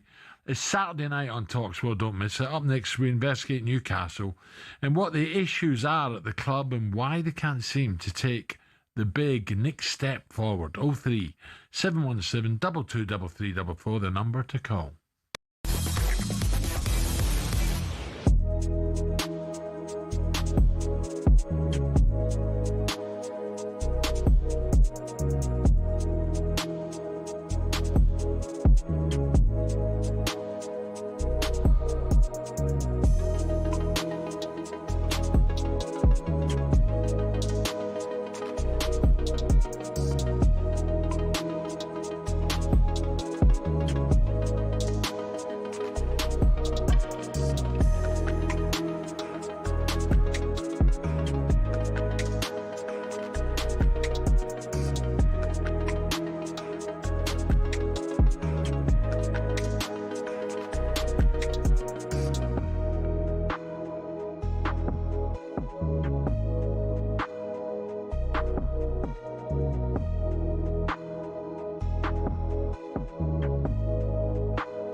number 10 role now. And that's even worse. You know, players that we used to watch like Bergkamps and Zolas and Cantonars and Letiziers, like genius players. They might not get around the pitch, but you know, it was everyone else's job to get around the pitch. Give it to these geniuses. They'll create something. They'll score. And even those players now, there's none of them. You know, any number 10 now has to be able to do the yards. You look at, a Bruno Fernandes, that's one of the best number 10s in the country.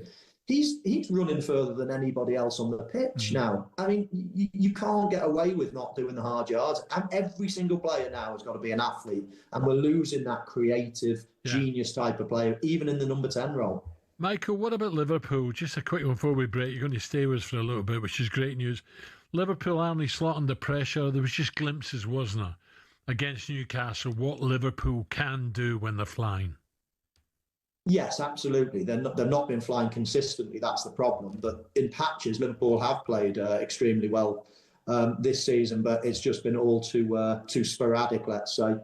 I don't know. I'm the Slot in camp. I think it's very, very premature to be thinking about. Here's a manager that's had his first season in the Premier League and won the league. I mean, that's incredible.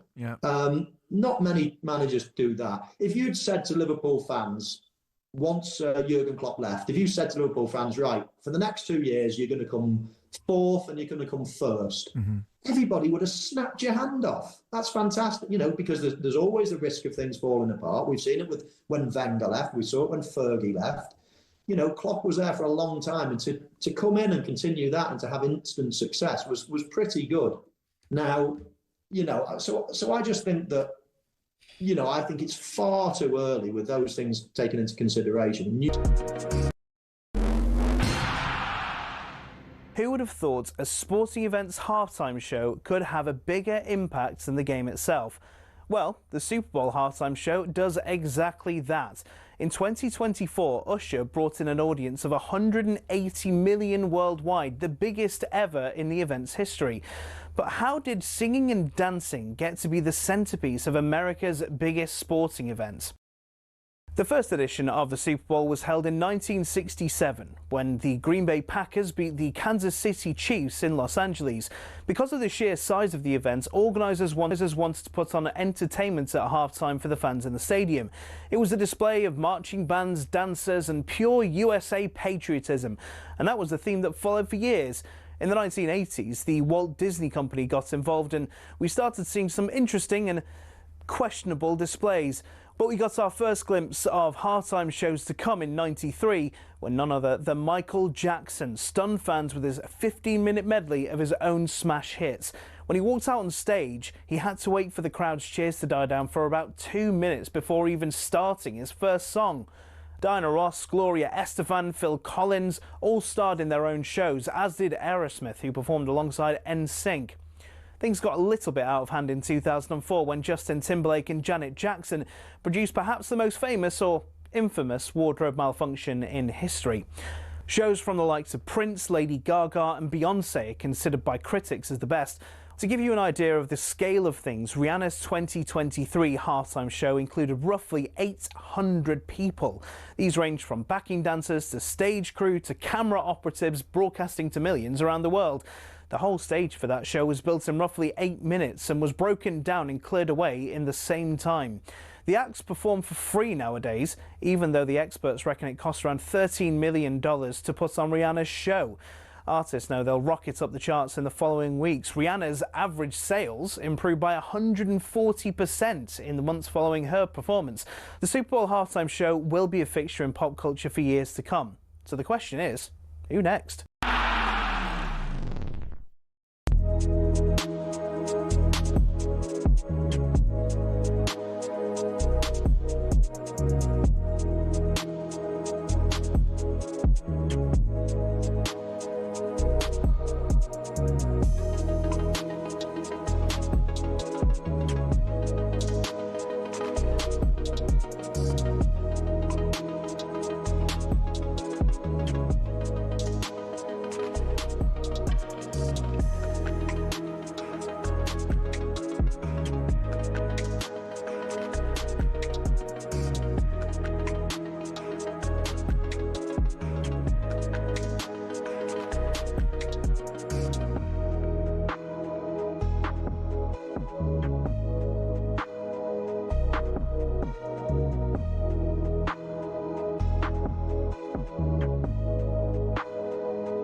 back at school.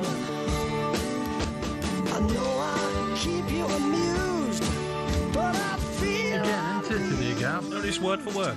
Eh? Do you know this song word for word? Yeah. Oh, this brings me back. Oh, yes. talkSPORT Breakfast with Alan Brazil and Gabby. I might play a bit of that Saturday night on Virgin. Yeah, really? Yeah. Why not? And Arnold Clark's Real Sale. It's the last chance to save big on your next car. The sale ends on the 16th of Feb. And the good news, Rod is coming up on around 10 minutes' time. He's on the school run today. All that to come and more, but now sitting way down in 11th in the Premier League. It's not quite been the season Eddie Howe was hoping for. And last night they were dumped at the Carabao Cup. Gabby, I went to bed at half time. I thought it's over. But there's still a chances, Newcastle, didn't they? And the goal was a good goal, Newcastle's goal. Yeah, it was good for Elanga to get his first goal. Goal. Since he moved. But I just feel that being in Newcastle yesterday and speaking to the chief executive, Newcastle need Champions League again now. You know, when you look at the table, Liverpool in 6th, chasing top 5 as well. And how far Newcastle are away from Chelsea, 7 points. They had chances, Gab. Yeah, they're not clinical, mate. Even in the first half when Willock... The worst is if you're playing terrible, not making chances. Yeah, but when you're playing these sort of games, if you don't take your chances... Willock got through early on in the game and Trafford comes out and smothers him. And then Gordon had a chance that he misses when you go through 1v1 in the first half as well. You've got to take your chances. They're not clinical at all. And maybe need to give Wissa some more game time and not Voltamade. Okay, so it won't be back-to-back League Cups for Newcastle United, but surely they'll still fancy themselves to grab a European spot in the league. Would you reckon, Newcastle fans? Are you confident? Don't forget, they have a decent, favourable Champions League game coming up against Karabag. So stick with the Geordies. talkSPORT came from Newcastle St James's Park yesterday lunchtime, and we're joined by a number of top guests. The Chief Executive of Newcastle, David Hopinson, was one and revealed what the aim for Newcastle United is in the next 5 years. Have a listen. The number one thing I talk to about ownership with is ambition. That's the magic word here, making sure that we've got the correct ambition and we have total alignment on that. This is a club that by 2030 will be consistently contending for the top prizes in global football. We've got a lot of wood to chop between here and there. Top prizes in global football. It's a bold statement, Gab. Yeah, but I like the way he spoke, though, Alan. Because I think it was Jim that said to him, is it 10 years? And he said, no, 5-year plan I want. In the next 5 years, I want Newcastle to be winning the Premier League. That's what Newcastle fans want to hear, but the same financial problems will maybe hold them back. They've got all that money behind them as well. It's incredible, isn't it? But he did say as well they're looking at maybe moving stadium or doing up St James's Park and maybe adding 10,000 more seats, because that brings in more money, doesn't it, for the corporate side? The revenue, yeah. But I'm just thinking Liverpool are going to get better again. Man U are going to get better. City are going to come again. Chelsea will. Chelsea are going to get better. Arsenal you don't know how high they can go. Arsenal got a settled squad, haven't they, for years to come? Good age. So it's going to be. Yeah. It's going to be. Look, I welcome his positiveness, and the Newcastle fans say, "Yeah, good. We need this." All they've got though is if they don't get into the Champions League again, then does Guimaraes, does he want to leave? Does Tonali want to leave? So it's dangerous times for Newcastle. It sure is. Right, 12 minutes after 9. Let me take a quick call. Let's head to the phone lines. 03 717 223344. Andrew's a Geordie. Morning, Andrew, or a Newcastle fan. Good morning, Andrew. Morning, boys. Harry. Yeah, good pal. Good pal. I've just got a couple of things I want to touch on, so let us get through them. So, Gabby's hit the nail on the head last night. We'll go out 5-1. We've missed 4 absolute sitters. 3 times through, 1-on-1 with the keeper. Elanga, all he's got to do is hit the target. Understand how saying the team's stretch, we've got a lot of injuries, but it all comes down to like what Gabby's saying there, like we're not clinical enough. And the money we spent in the summer, we've signed a lot of bad players. When it come through, we signed Elanga and Wissa. I thought, we've signed a couple of good players there. I've watched enough of them this season. They're very, very poor. Johan Wissa can't run. Elanga, I'm not sure if he's left or right-footed. The players we've brought in to improve the team, they've made it worse. What about Voltamade? Voltamada, 70 million? Listen, Gabby, when he first come in, he hit the ground running. We thought we might have a play on our hands here, but I just think he struggles with the speed of the Premier League. If he's going to play, Mind you, that was a good goal last night. I think it was a good goal.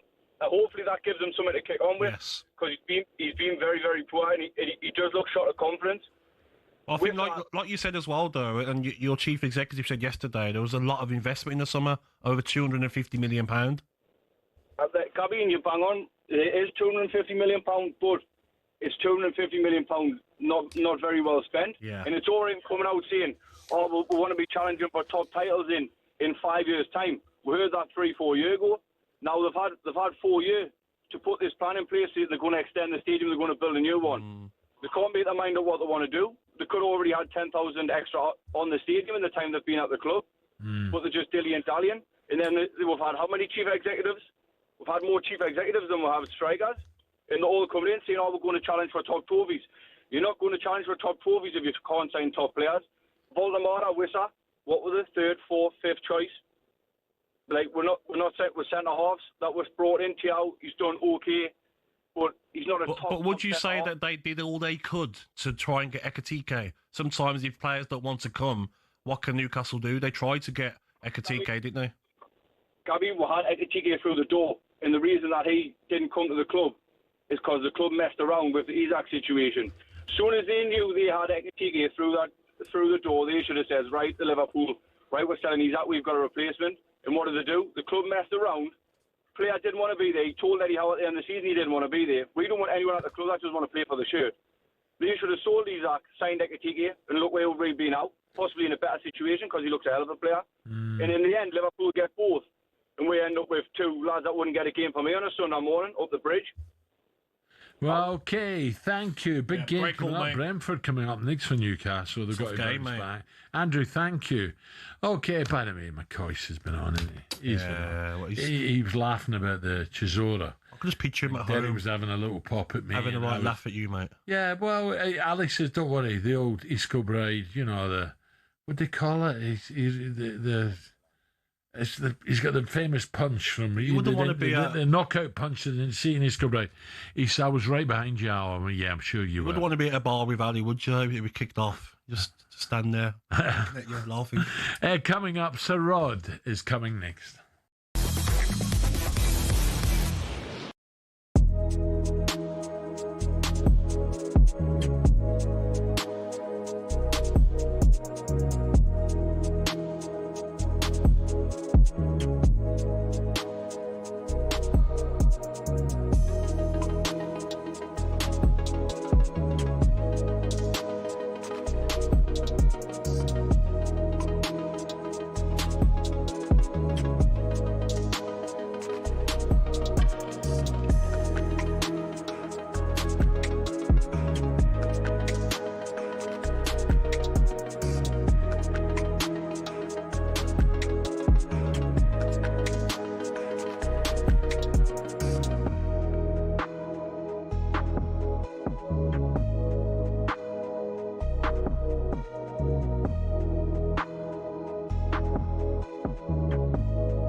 Alex and I witnessed there moments ago was highly charged and very, very emotional when Steve and Gabby clapped eyes on each other again, because Steve Bruce managed Gabby at Villa between 2016 and 2018. Steve, good morning. Good morning. Good morning, Gaffer. And by the way, it was hard work. As you can imagine. That's it. Cut his mic. Can I say by the end of it, they were all hard work.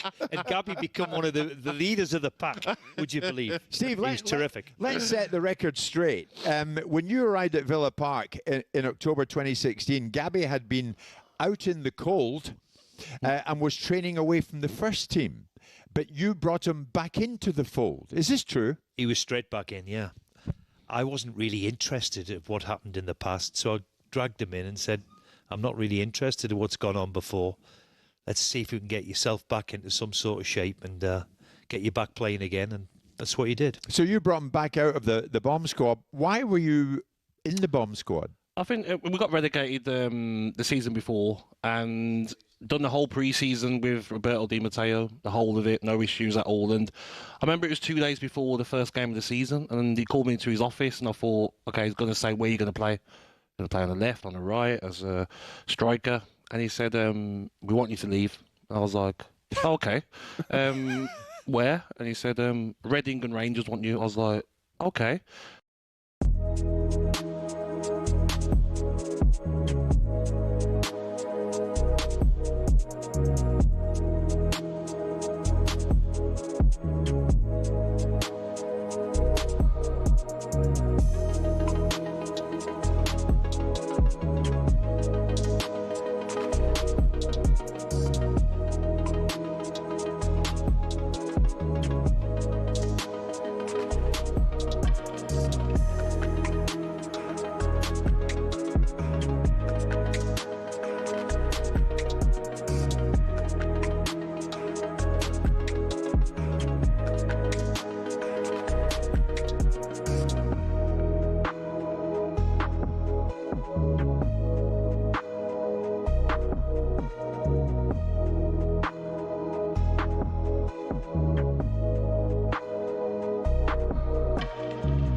$9.21 talkSPORT Breakfast with Arnold Clark's Real Sale.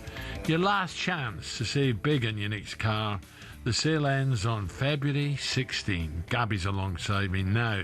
What a treat we have for everyone this morning. Please welcome to the show this legend.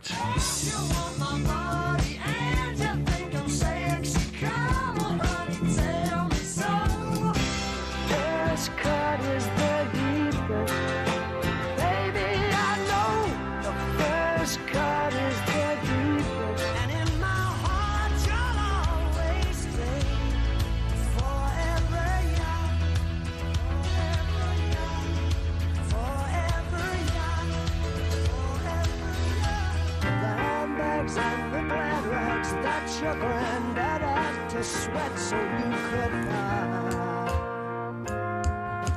Oh yes, forever young, and he certainly is. That's right, pop legend, big Celtic supporter Sir Rod Stewart joins us now after the school run. Rod, very good morning. Good morning, Rod. Morning, Elton John here, actually.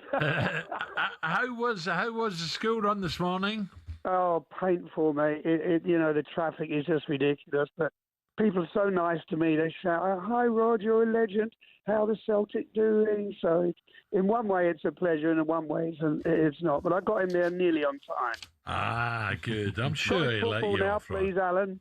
Pardon? Scottish football, please. Absolutely. I'm just looking at the fixtures. I got your text, and I'm looking Celtic Nadine the Cup, and then it gets tricky. Celtic Livingston, then Kilmarnock Celtic, Celtic Stuttgart, Celtic Hibs. The games come so thick and fast now for Celtic, and the bookies still make us favourites. Yeah, I think so. It's funny last night. I got to bring this up. It's very important. So Rangers get a penalty. So all my mates in Scotland call up, Rangers got a penalty, same old bias. Why can't we do something about that, Alan? Why can't we? And I think it's true in the EPL. Yeah. You have English referees that are not associated with any football teams. I know they go through a strict, to find out where the refs are, who do they do support. Why can't we do that in Scotland? I know Jock Stein's been going on about it since the 70s, but yeah, you know, I saw the penalty, and it was a penalty. It wasn't sending off. But why can't we find unbiased referees? Yeah, but you or speak, even referees from Rod, England you that are not working? speak to McCoist, and he'll say the opposite. He said, we get preferential treatment from referees. I'm like, what? Ever since I was a kid growing up watching Celtic, we used to get stuffed all the time by the officials. But the Rangers fans won't have it.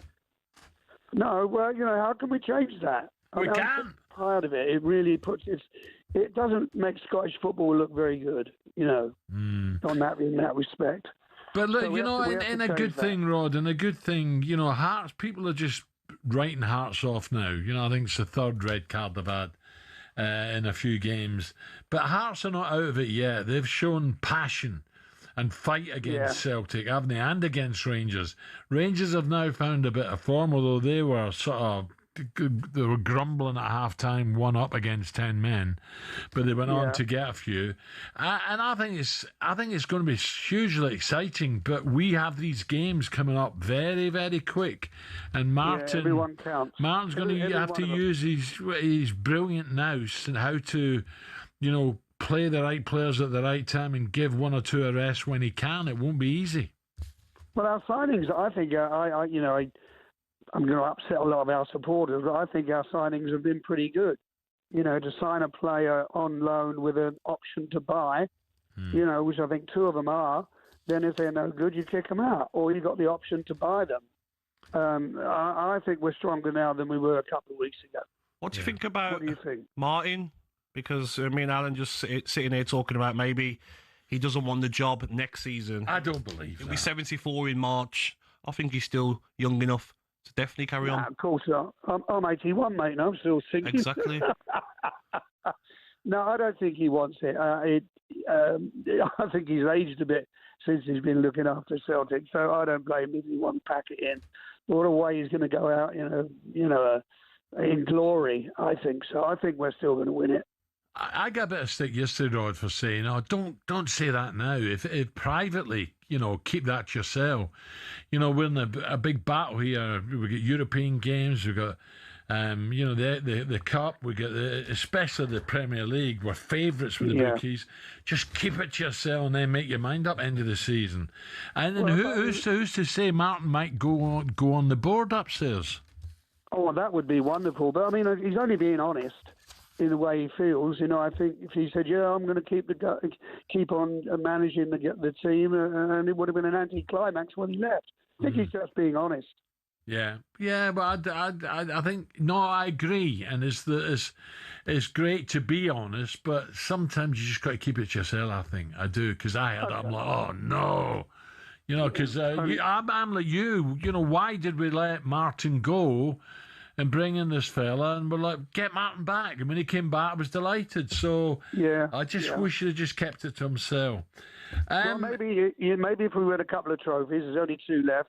Maybe he could change his mind. Exactly. He might change his mind. But I do agree, it'd be lovely to go in to have him on the board. Yeah, it really would. So, Rod, I don't know if you're obviously here, but you spend a bit of time in the States when you're not touring the world. Super Bowl, do you get involved in that? Do you watch that? Have you ever been invited? No, not at all. No, not interested. There's only one game, football, and it's Scottish football for me. Yeah, but this guy, I don't get it, me. I'm about to do a stint on Virgin Radio where we play 60s and 70s. I love doing it. Who is Bad Bunny, for God's sake? Who is he? Hey, that's honestly Bad Bunny. I've never heard of the geezer. Well, don't worry, mate. He's probably never heard of you. Honestly, I'll really be tuning in for that. Bad Bunny at halftime, brilliant. Honestly. So you're home for a little bit now, Rod? Yeah. Yeah. I've been in the studio for the last couple of weeks making a new album. We finish tomorrow, and then I go to Florida at the end of the week and doing a couple of huge casinos, and it's being filmed for the Grammys next year. So it's all go. Wonderful. Got 70-odd concerts this year. Wow. Amazing. And the new album, can you give it as a bit of swing, or what sort of music? No, it's a right rock and roll album. It really is. It's really where I started. You know, got a fantastic drummer, and you know, it's just going to be wonderful. Directly there's a track finished, I shall let you have it. Brilliant. I love that. I love that. Rod, listen, thank you. God bless. Thanks for joining us. Have a great day. Right, thank you. Yeah. Bye-bye. Up to Celtic. Rod Stewart there. Brilliant. I said Rod. Hoist, he's messaging me out. Oh, what's he want? They're all panicking, he says. He's what? He says they're all panicking. I get it. The bookies don't get it wrong, McCoist. No, but that is what Rod's saying there has been going on for decades. What, just the referees, like... Gabby, without getting involved in it, it's religious and stuff, and, you know, the old handshake. There's a brilliant picture, and please, Rangers fans, don't take this the wrong way, where the very famous referee, Tiny Wharton, his name was, he was a giant of a ref. And he's shaking, you know, they're about to toss a cup final at Hampden. And he's shaking John Gregg, who was a great Rangers captain, hand. And he's giving it the old Mason handshake, you know. I think Rangers got 4 penalties that day. Diabolical. Alistair McCoist knows about this handshake, though. Oh, what? Yeah. Have you never noticed he'll try and pull 1 or 2 of your fingers off when he shakes your hands? Yeah. You know what I'm talking about, McCoist. 9:30.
To come from here and manage Newcastle must have been great, but when it went pear-shaped and there was a lot of toxicity, how bad did it get? How affected did you become? Well, where I lived, there was a little cottage in the gardens, and an elderly couple lived in the gardens, and the number of times we had to get the police was not great. And it was in amongst COVID too, where, you know, people weren't at their best. And listen, it's been well documented. Why the police? What happened? Well, I lived on the back of Jesmond Dean, and one night there was rockets being fired. You know, these big fireworks being fired at the house, and you know, and the people that knew had got there. But look, it was a handful, and there's always a little handful. But all in all, it was difficult because some of the press, in particular, weren't having me from day one, which I fully get. I fully understand that maybe I wasn't good enough to manage this great club in their opinion. I fully get it. But it became, I believe, in the end, personal.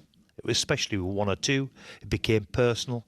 And that I had the issue with. And most of the time, you're looking over your shoulder. But I still look back on it and think, I'll never, ever regret not taking it. Look, when people like Kenny Dalglish and Graham Souness and people like that... told me how difficult it was. You know, it's a difficult job. Thankfully now, listen, all that's in the past. Thankfully now, they've got money behind them. They're where they want to be. They're competing at the top end. They've won a trophy. They're in the Champions League. They've still got a lot of work to do, but that's what the supporters demand. And you're genuinely pleased for them. I am genuine. I'm a Geordie. I'm genuinely pleased. But I think a lot of the fans thought you were too close to Mike Ashley. Well, that's a load of nonsense. It's a load of nonsense. It wasn't the fact. Listen, I got on particularly well with him because I tell you what, as a chairman... The Premier League's profit and sustainability rules are sold to us as financial fair play, a way to keep clubs from going bust. But there are those who feel it's starting to look a lot like a system that protects the big boys and keeps the rest in their lane. Here's how it works and why people feel that way. So clubs can only lose 105 million quid over 3 years, which sounds fair, but here's the kicker. Your limit includes how much you earn. So if you're one of the traditional top 6, you've got massive global revenue streams and you can spend way more while still technically following the rules. Meanwhile, ambitious clubs like Newcastle, Villa or Forest, well, they're bringing a knife to a gunfight. Newcastle might be backed by Saudi billions, but they just can't splurge the cash. Their commercial income isn't there yet. Last season, they won their first domestic trophy since 1955 and qualified for the Champions League, which you'd think would be a great springboard for them to go on and start building a team to challenge at the very top. But because of PSR restraints, they couldn't break their wage structure for a new Alexander Isak contract, and look what happened there. So what's the solution? Well, either loosen the reins so ambitious clubs can spend within their means, or cap spending based on something other than revenue. Otherwise, we're just watching the same 6 teams swapping silverware most seasons, and that, folks, ain't what the Premier League was built on.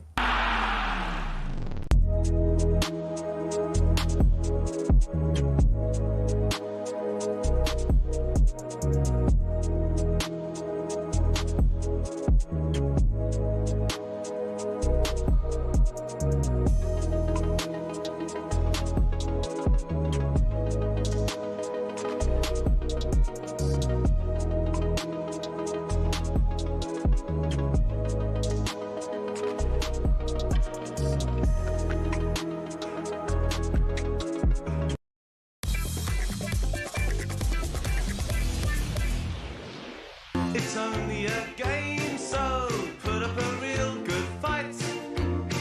I'm gonna be snookering you tonight. I'm playing for my aim, so you better believe I'm right. I'm gonna be snookering you tonight. 25-10, Gabby alongside me. Now, listeners and viewers of a certain age, remember this fondly, the theme tune to the BBC game show Big Break. I remember Pop Black, me. And it's all the more poignant after, sad news yesterday. British sport lost one of its true characters. We learned that 79 UK snooker champion and legendary broadcaster John Virgo has passed away, aged 79. John is now a man who knew him very, very well, the founder of Matchroom, Sir Barry Hearn, I should say. Barry, morning. Good morning, Barry. Good morning, boys. It's only a matter of time, Barry, isn't it, Sir Barry? Well, listen, I think, as you say, it's a long way before we get the 100-year telegram from the King. So we've got plenty of time to wait for things like that. But in the meantime, you're quite right about John. It's a sad day, and he's a big loss to the game. A marvellous player in his day, of course, but better than that, a huge entertainer, a really funny man on and off the screen, and a very, very capable commentator. So it's a big loss. It's a sudden loss, and obviously thoughts go out to wife and family and friends. Yeah. Barry, we're going to miss him. When I heard the news, I was very sad, of course. I didn't know him as well as you, of course, but I knew John. But some of the legends we've lost in the game, there were some great characters back there. You know what I mean? Yeah, I've said it before. John Peachy had the Tullycobble Classic when you brought up Steve Davis as a youngster. Yeah. No one knew him. There was Alex. There was Doug Mountjoy. There was so Ray Reardon, Spencer always sniffing. You know, there was great characters. Kirk Stevens, people like that.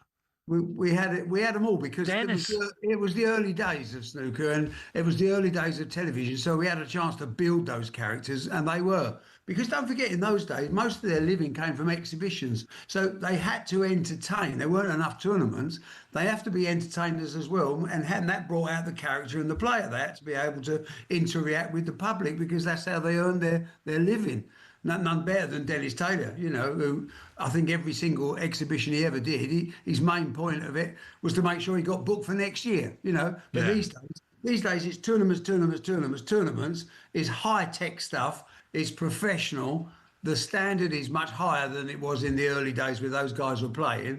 I don't think any of those guys would be serious contenders in the top 16 today, probably, most of those names, because of the standard that we're seeing today. Yeah. But the price of that standard is lock kids in a room for 12 hours a day to practice. They get very, very good, but they don't have the same interactive skills that the old boys used to have when they were earning a crust going around doing the exhibitions. It's fairground fighting, if you like, in those days. Now, today, it's a professional, well-run business. They're playing for huge amounts of money. And sometimes that comes, the ability comes before the personality. What do you prefer, snooker or the darts? Because we'll come on to darts in a moment. Listen, I love it all. I love every single second of every single day I have on this planet. I'm spoiled to death. What a lovely choice, isn't it? Oh dear, it's Thursday. Premier League darts at Newcastle. Oh, by the way, we've got a tournament in Hong Kong at the moment. Oh yes, and we're coming up with one in Ottawa. Yeah, my life is a myriad of 700 event days a year to entertain me. I'm getting selfish as I get older, and I'm getting royally entertained. The darts has gone to another level, but snooker, from a global audience point of view, has never been stronger. So we're doing okay. By the way, the boxing's not doing too bad either. We saw the players yesterday. We were doing a show from St James's Park, Barry. We saw the players doing a lot of media work, brought back a few memories of playing football, but they all looked well up for the fight, and a lot of press was there yesterday. You know, it's a land of opportunity for darts, isn't it? I mean, it's a big, I don't want to get too deep, but it's a social economic story. Mm-hmm. It's about anyone, whoever you are, no barriers to entry. Don't matter who your dad was, don't matter what you got in the bank. It's about skill on the hockey. And there are thousands of people realising around the world now that darts is the big game where you can earn, you know, we've seen Luke Littler earn millions and millions of pounds, but lower down that list, you're going down to the top 128 and they're all going to earn really good money. It's not Premier League football, but it's getting closer and closer because these guys are good and the numbers around the world are fantastic. So all the TV companies want it. This is a golden age for darts at so many levels, but the standard also has never been higher. Yeah, you mentioned football there. Brentwood. How are Brentwood doing, Barry? When are you going to get them in the league? Mate, we had a little stumble. We started looking a bit, have we gone one step too far? But fortunately, they won away on Tuesday night. So we're back. We're third at the moment, desperate trying to make the playoffs in the Isthmian Premier League. Every game counts. And it's got that one thing. It's got community involvement, and it's bloody exciting because you feel part of it. Yeah. You know, I think the danger is with modern day football, as you know, Alan, they lose touch. They lose touch of where they come from and who they are and what their real reason is. Their real reason is to entertain the community and obviously change people's lives who get the opportunity to play. Clubs like Brentwood Town, way down, but they still have dreams. Yeah. And being part of those dreams, for me, it's not Manchester United, it's not Liverpool. I don't want it to be. I want it to be something that comes from where we come from, entertaining people who live here with players largely from this area. If we can do that, then we're contributing to the community. And if we do it right, we can have some fun. But we're never going to win the Champions League. Barry, what about Newcastle as a venue then? Is that a big crowd tonight? Yeah, massive. Sold out. Everything sold out in hours. It's completely rammed. Newcastle fans, whatever sport it is, they're passionate and they don't sit there quietly. That's for sure of the dart. There'll be plenty of noise tonight. The players will be up for it. It's the opening game. Luke Littler wants to make a statement. Look, I'm unbeatable. But there's lots of other players out there going, in this format with this race, you know, it's a reasonably short race. If you get away to a good start, there will be upsets. So it's going to be fascinating. It's a marathon, not a sprint. It's 16 consecutive Thursdays plus the playoffs at the O2. I think there may be 15 seats left in Aberdeen. That's about it. Oh, might be 7 in Berlin. Sorry, I'm being inaccurate with money for once. So it's the driving force behind the whole of darts. It entertains the world. It goes everywhere. And of course, it's a springboard to make famous players more famous. And the characters that you've got tonight the great thing about darts, it's sort of halfway between snooker and darts in as far as they are. We are still personalities. Every player in the dart circuit is a real personality, and they're used to, as I say, the exhibition circuit or whatever. They're used to entertain the public. Suddenly they're playing in front of 10, 12, 13,000 people, but they still bring that warmth and that humour and that enjoyment. And it makes it a very special sport. It's the only sport in the world that you can't watch with the naked eye. Because you're miles away, and yet somehow it creates an atmosphere so unique that it's the biggest party in town on whatever day the circus arrives at. Yeah, just to finish, Barry, it was nice to hear Luke Littler, the brilliance of him when he spoke about comparing him with Phil the Power Taylor. He says, nah, I've got a long way to go. So his feet are firmly in the ground. Do you know, when I hear that, I really warm to the kid, and I really think he could be a real special addition in time to the world of darts and the history and the legacy that he's going to leave, because that's the right attitude. You don't get anything for free, and you don't get anything quickly. You have to put a lot of graft. You have to put a graft in everything, whatever job you're doing, and the rewards will come. Now, Luke's been rewarded quite early, but there's a huge amount of tournaments for him to win before he can be even considered in the Phil Taylor class. He may well be, as Luke Humphrey said, the greatest talent we've ever seen, but he has to put the time in, and let's see where he is in 10 years' time, and then we'll ask the question again. Brilliant. Barry, good luck up in Newcastle. Thank you. And good luck with Brentford as well. Brilliant. Well done. Brentwood. Not Brentwood. Did I say Brentford? Sorry. Brentwood, of course. Big rivals, don't know. I can't say that. Oh, massive rivals. Cheers, Barry. Thank you. Cheers, boys. Bye-bye. Yeah, Brentwood's on my way home. Yes. Get Shenfield, Brentwood, Shenfield, and then down to Chelmsford. So go and watch a game, mate. Go and support them. Big football area. Big West Ham area. Is it? Yes. Yeah. Right, here we go.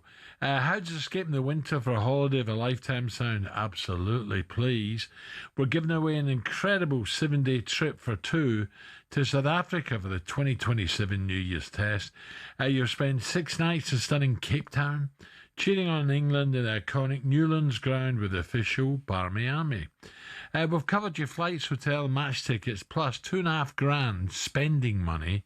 The countdown is on. You've only got until 4 p.m. tomorrow to get your entry in, so listen up, here's how. For your chance to win, text WIN to 83338. Text costs £2.50 plus your standard network rate, or call 0343 418 7260. Lines are closed tomorrow 4 p.m. That's when you need to answer your phone if it rings.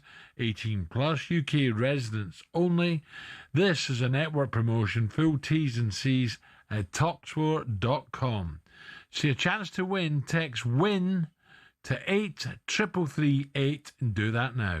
Coming up, we turn attention to the Six Nations. Getting underway tonight, huge game in Paris. But up next, we'll find out if England can win it with the big fella, Lawrence Delalio. Win a trip to South Africa with the Barmy Army on talkSPORT.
Obviously, I don't think he feels particularly happy about his treatment, and I spent a lot of time suggesting to me that a lot of people were very complimentary about his tenure at Spurs, and I went through a roll call of people that were very complimentary about him because he did a good job in my view. May not have won as many things as he could do and should have done, perhaps as Spurs as a football club, but as a person that's built a spaceship that maybe some other captain can fly to the moon, there's a huge amount of potential there.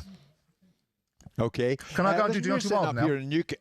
No, you can't. We're sitting up in here in Newcastle. Steve Bruce is asking for you. Is he? I'm alongside Alex Crook and Gabby Bonlahor. You're waiting for Chisora and Wilder. Are we right? Where are you, Simon? You should be up here in the northeast. You can kind of get past Watford these days. I know. I figured to myself, do I want to go up to the north and get a nosebleed? No, I do not. So I stayed down here. And what I'll probably get is a nosebleed from Deontay Wilder if I ask some bloody saucy question. Oh, good luck with him, by the way. Indeed, have fun. I see Gabby's increasing the tone of the environment up there.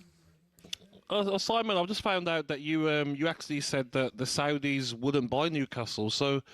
Oh, gee, they did a week later. Oh, gee, Gabby, nice to see you're current. That was 3.5 years ago, you clown. Simon, just before you leave us, on the Tottenham Hotspur situation and the Levy situation, Levy reportedly in discussion to sell 30%, which would work out at £1 billion. Is there pressure on Daniel to sell to these people? No. From an ENIC perspective? Well, no. Not necessarily, because ENIC might not want to jump into bed with these guys. I can't speak to that. But Daniel is a shareholder in his own right. There is pressure, I suspect, on Daniel because we've seen the noise. We saw some of the suggestions that they're going to go and review the policies of a guy that they let run the club for 25 years. So they're going to go in there and look at the transfer policy and the economics and how the efficiencies of commercial deals were done. Oh, really? Okay, good enough. That really is about probably denigrating...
Guinness Six Nations preview on talkSPORT with Funding Circle. Business finance that backs you. Find out more at fundingcircle.com.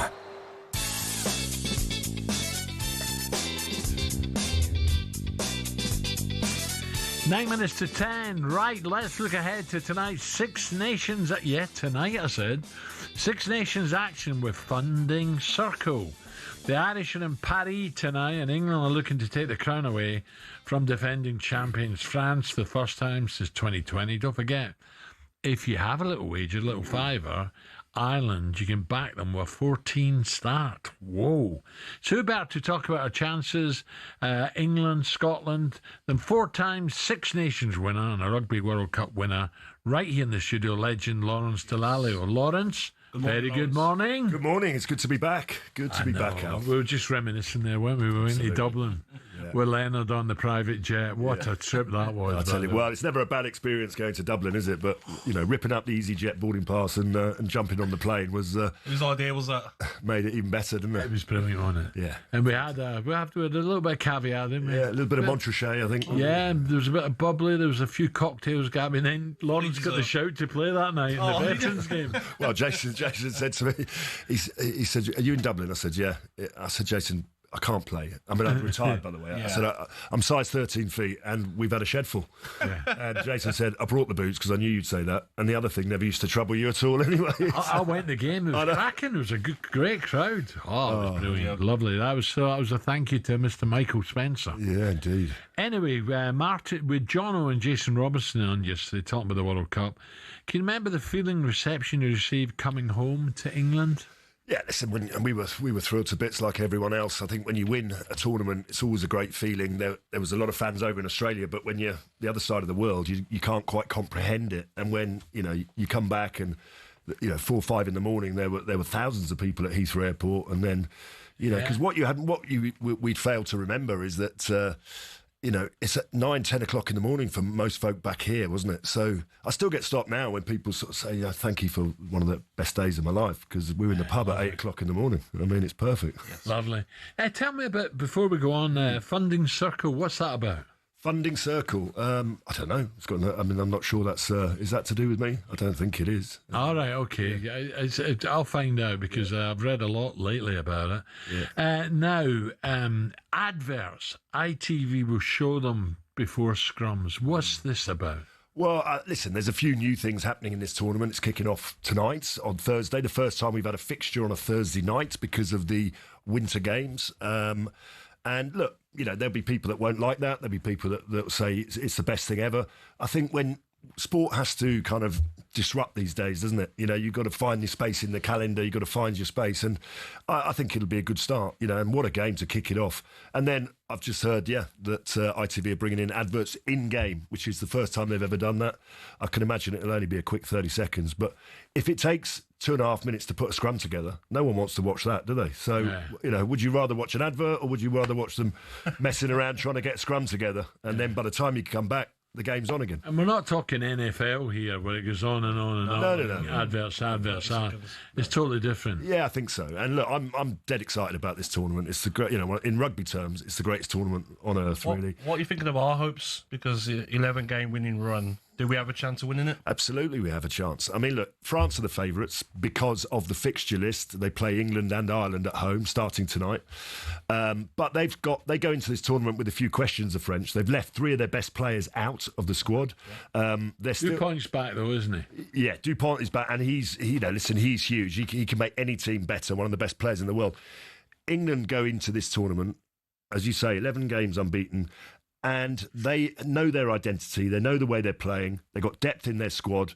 And they, for the first time ever, Steve Borthwick, the coach, who's never really enjoyed necessarily the media side of it, instead of saying, game by game by game, he's actually publicly come out and said, I want to be going down the stretch in Paris with the championship on the line. So for him to say that, shows the belief that he's got, and now his players can take that forward as well. And Ireland, we were chatting off air, weren't we? Ireland aren't quite the washed up side that everyone says they are. Yeah. They've got injury problems, particularly tonight in the front row. But I would question that they have still got, great quality in their squad, and they will have a huge say in where this championship goes. And talk about having a say in the championship where it goes. Scotland will have a say, won't they? 2 big games at Murrayfield. Yeah, Scotland every year people are saying, are they good enough to win? Glasgow doing really well in the Champions Cup. If they can harness some of that, I'm not sure they're good enough to put 5 games together, on the bounce. But what they are good enough to do is disrupt, and they play, as you say, they play England in week 2, and they play France as well. So if they can't win it, they'll certainly decide who does win it. And the other thing worth mentioning to our viewers and listeners is that this tournament is now played over 6 weeks. So the first 3 matches will be international matches on consecutive weekends. Now, that's the first time the tournament's ever done that. In my day, I used to get a rest in between. Yeah. It was never a bad thing.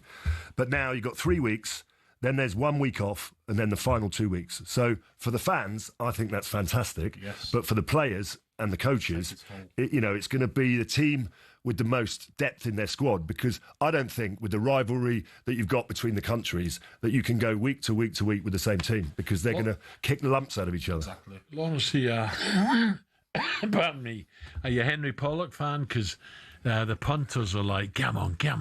Listen, I'm a fan of any player who has a say in the game. When you go on the field, your job is to be one of the 2 or 3 people after the game that people are talking about for the right reasons. Now, whether the young lad starts, and I believe he's never started a game for England, but whether he comes on off the bench, he does things that change the outcome of the game. So I'm a big fan of any player who plays well, who gets the job done and wins. Simple as that. What do you think Saturday then against Wales? Walk in the park? Not a walk in the park at all. I mean, it's the game is.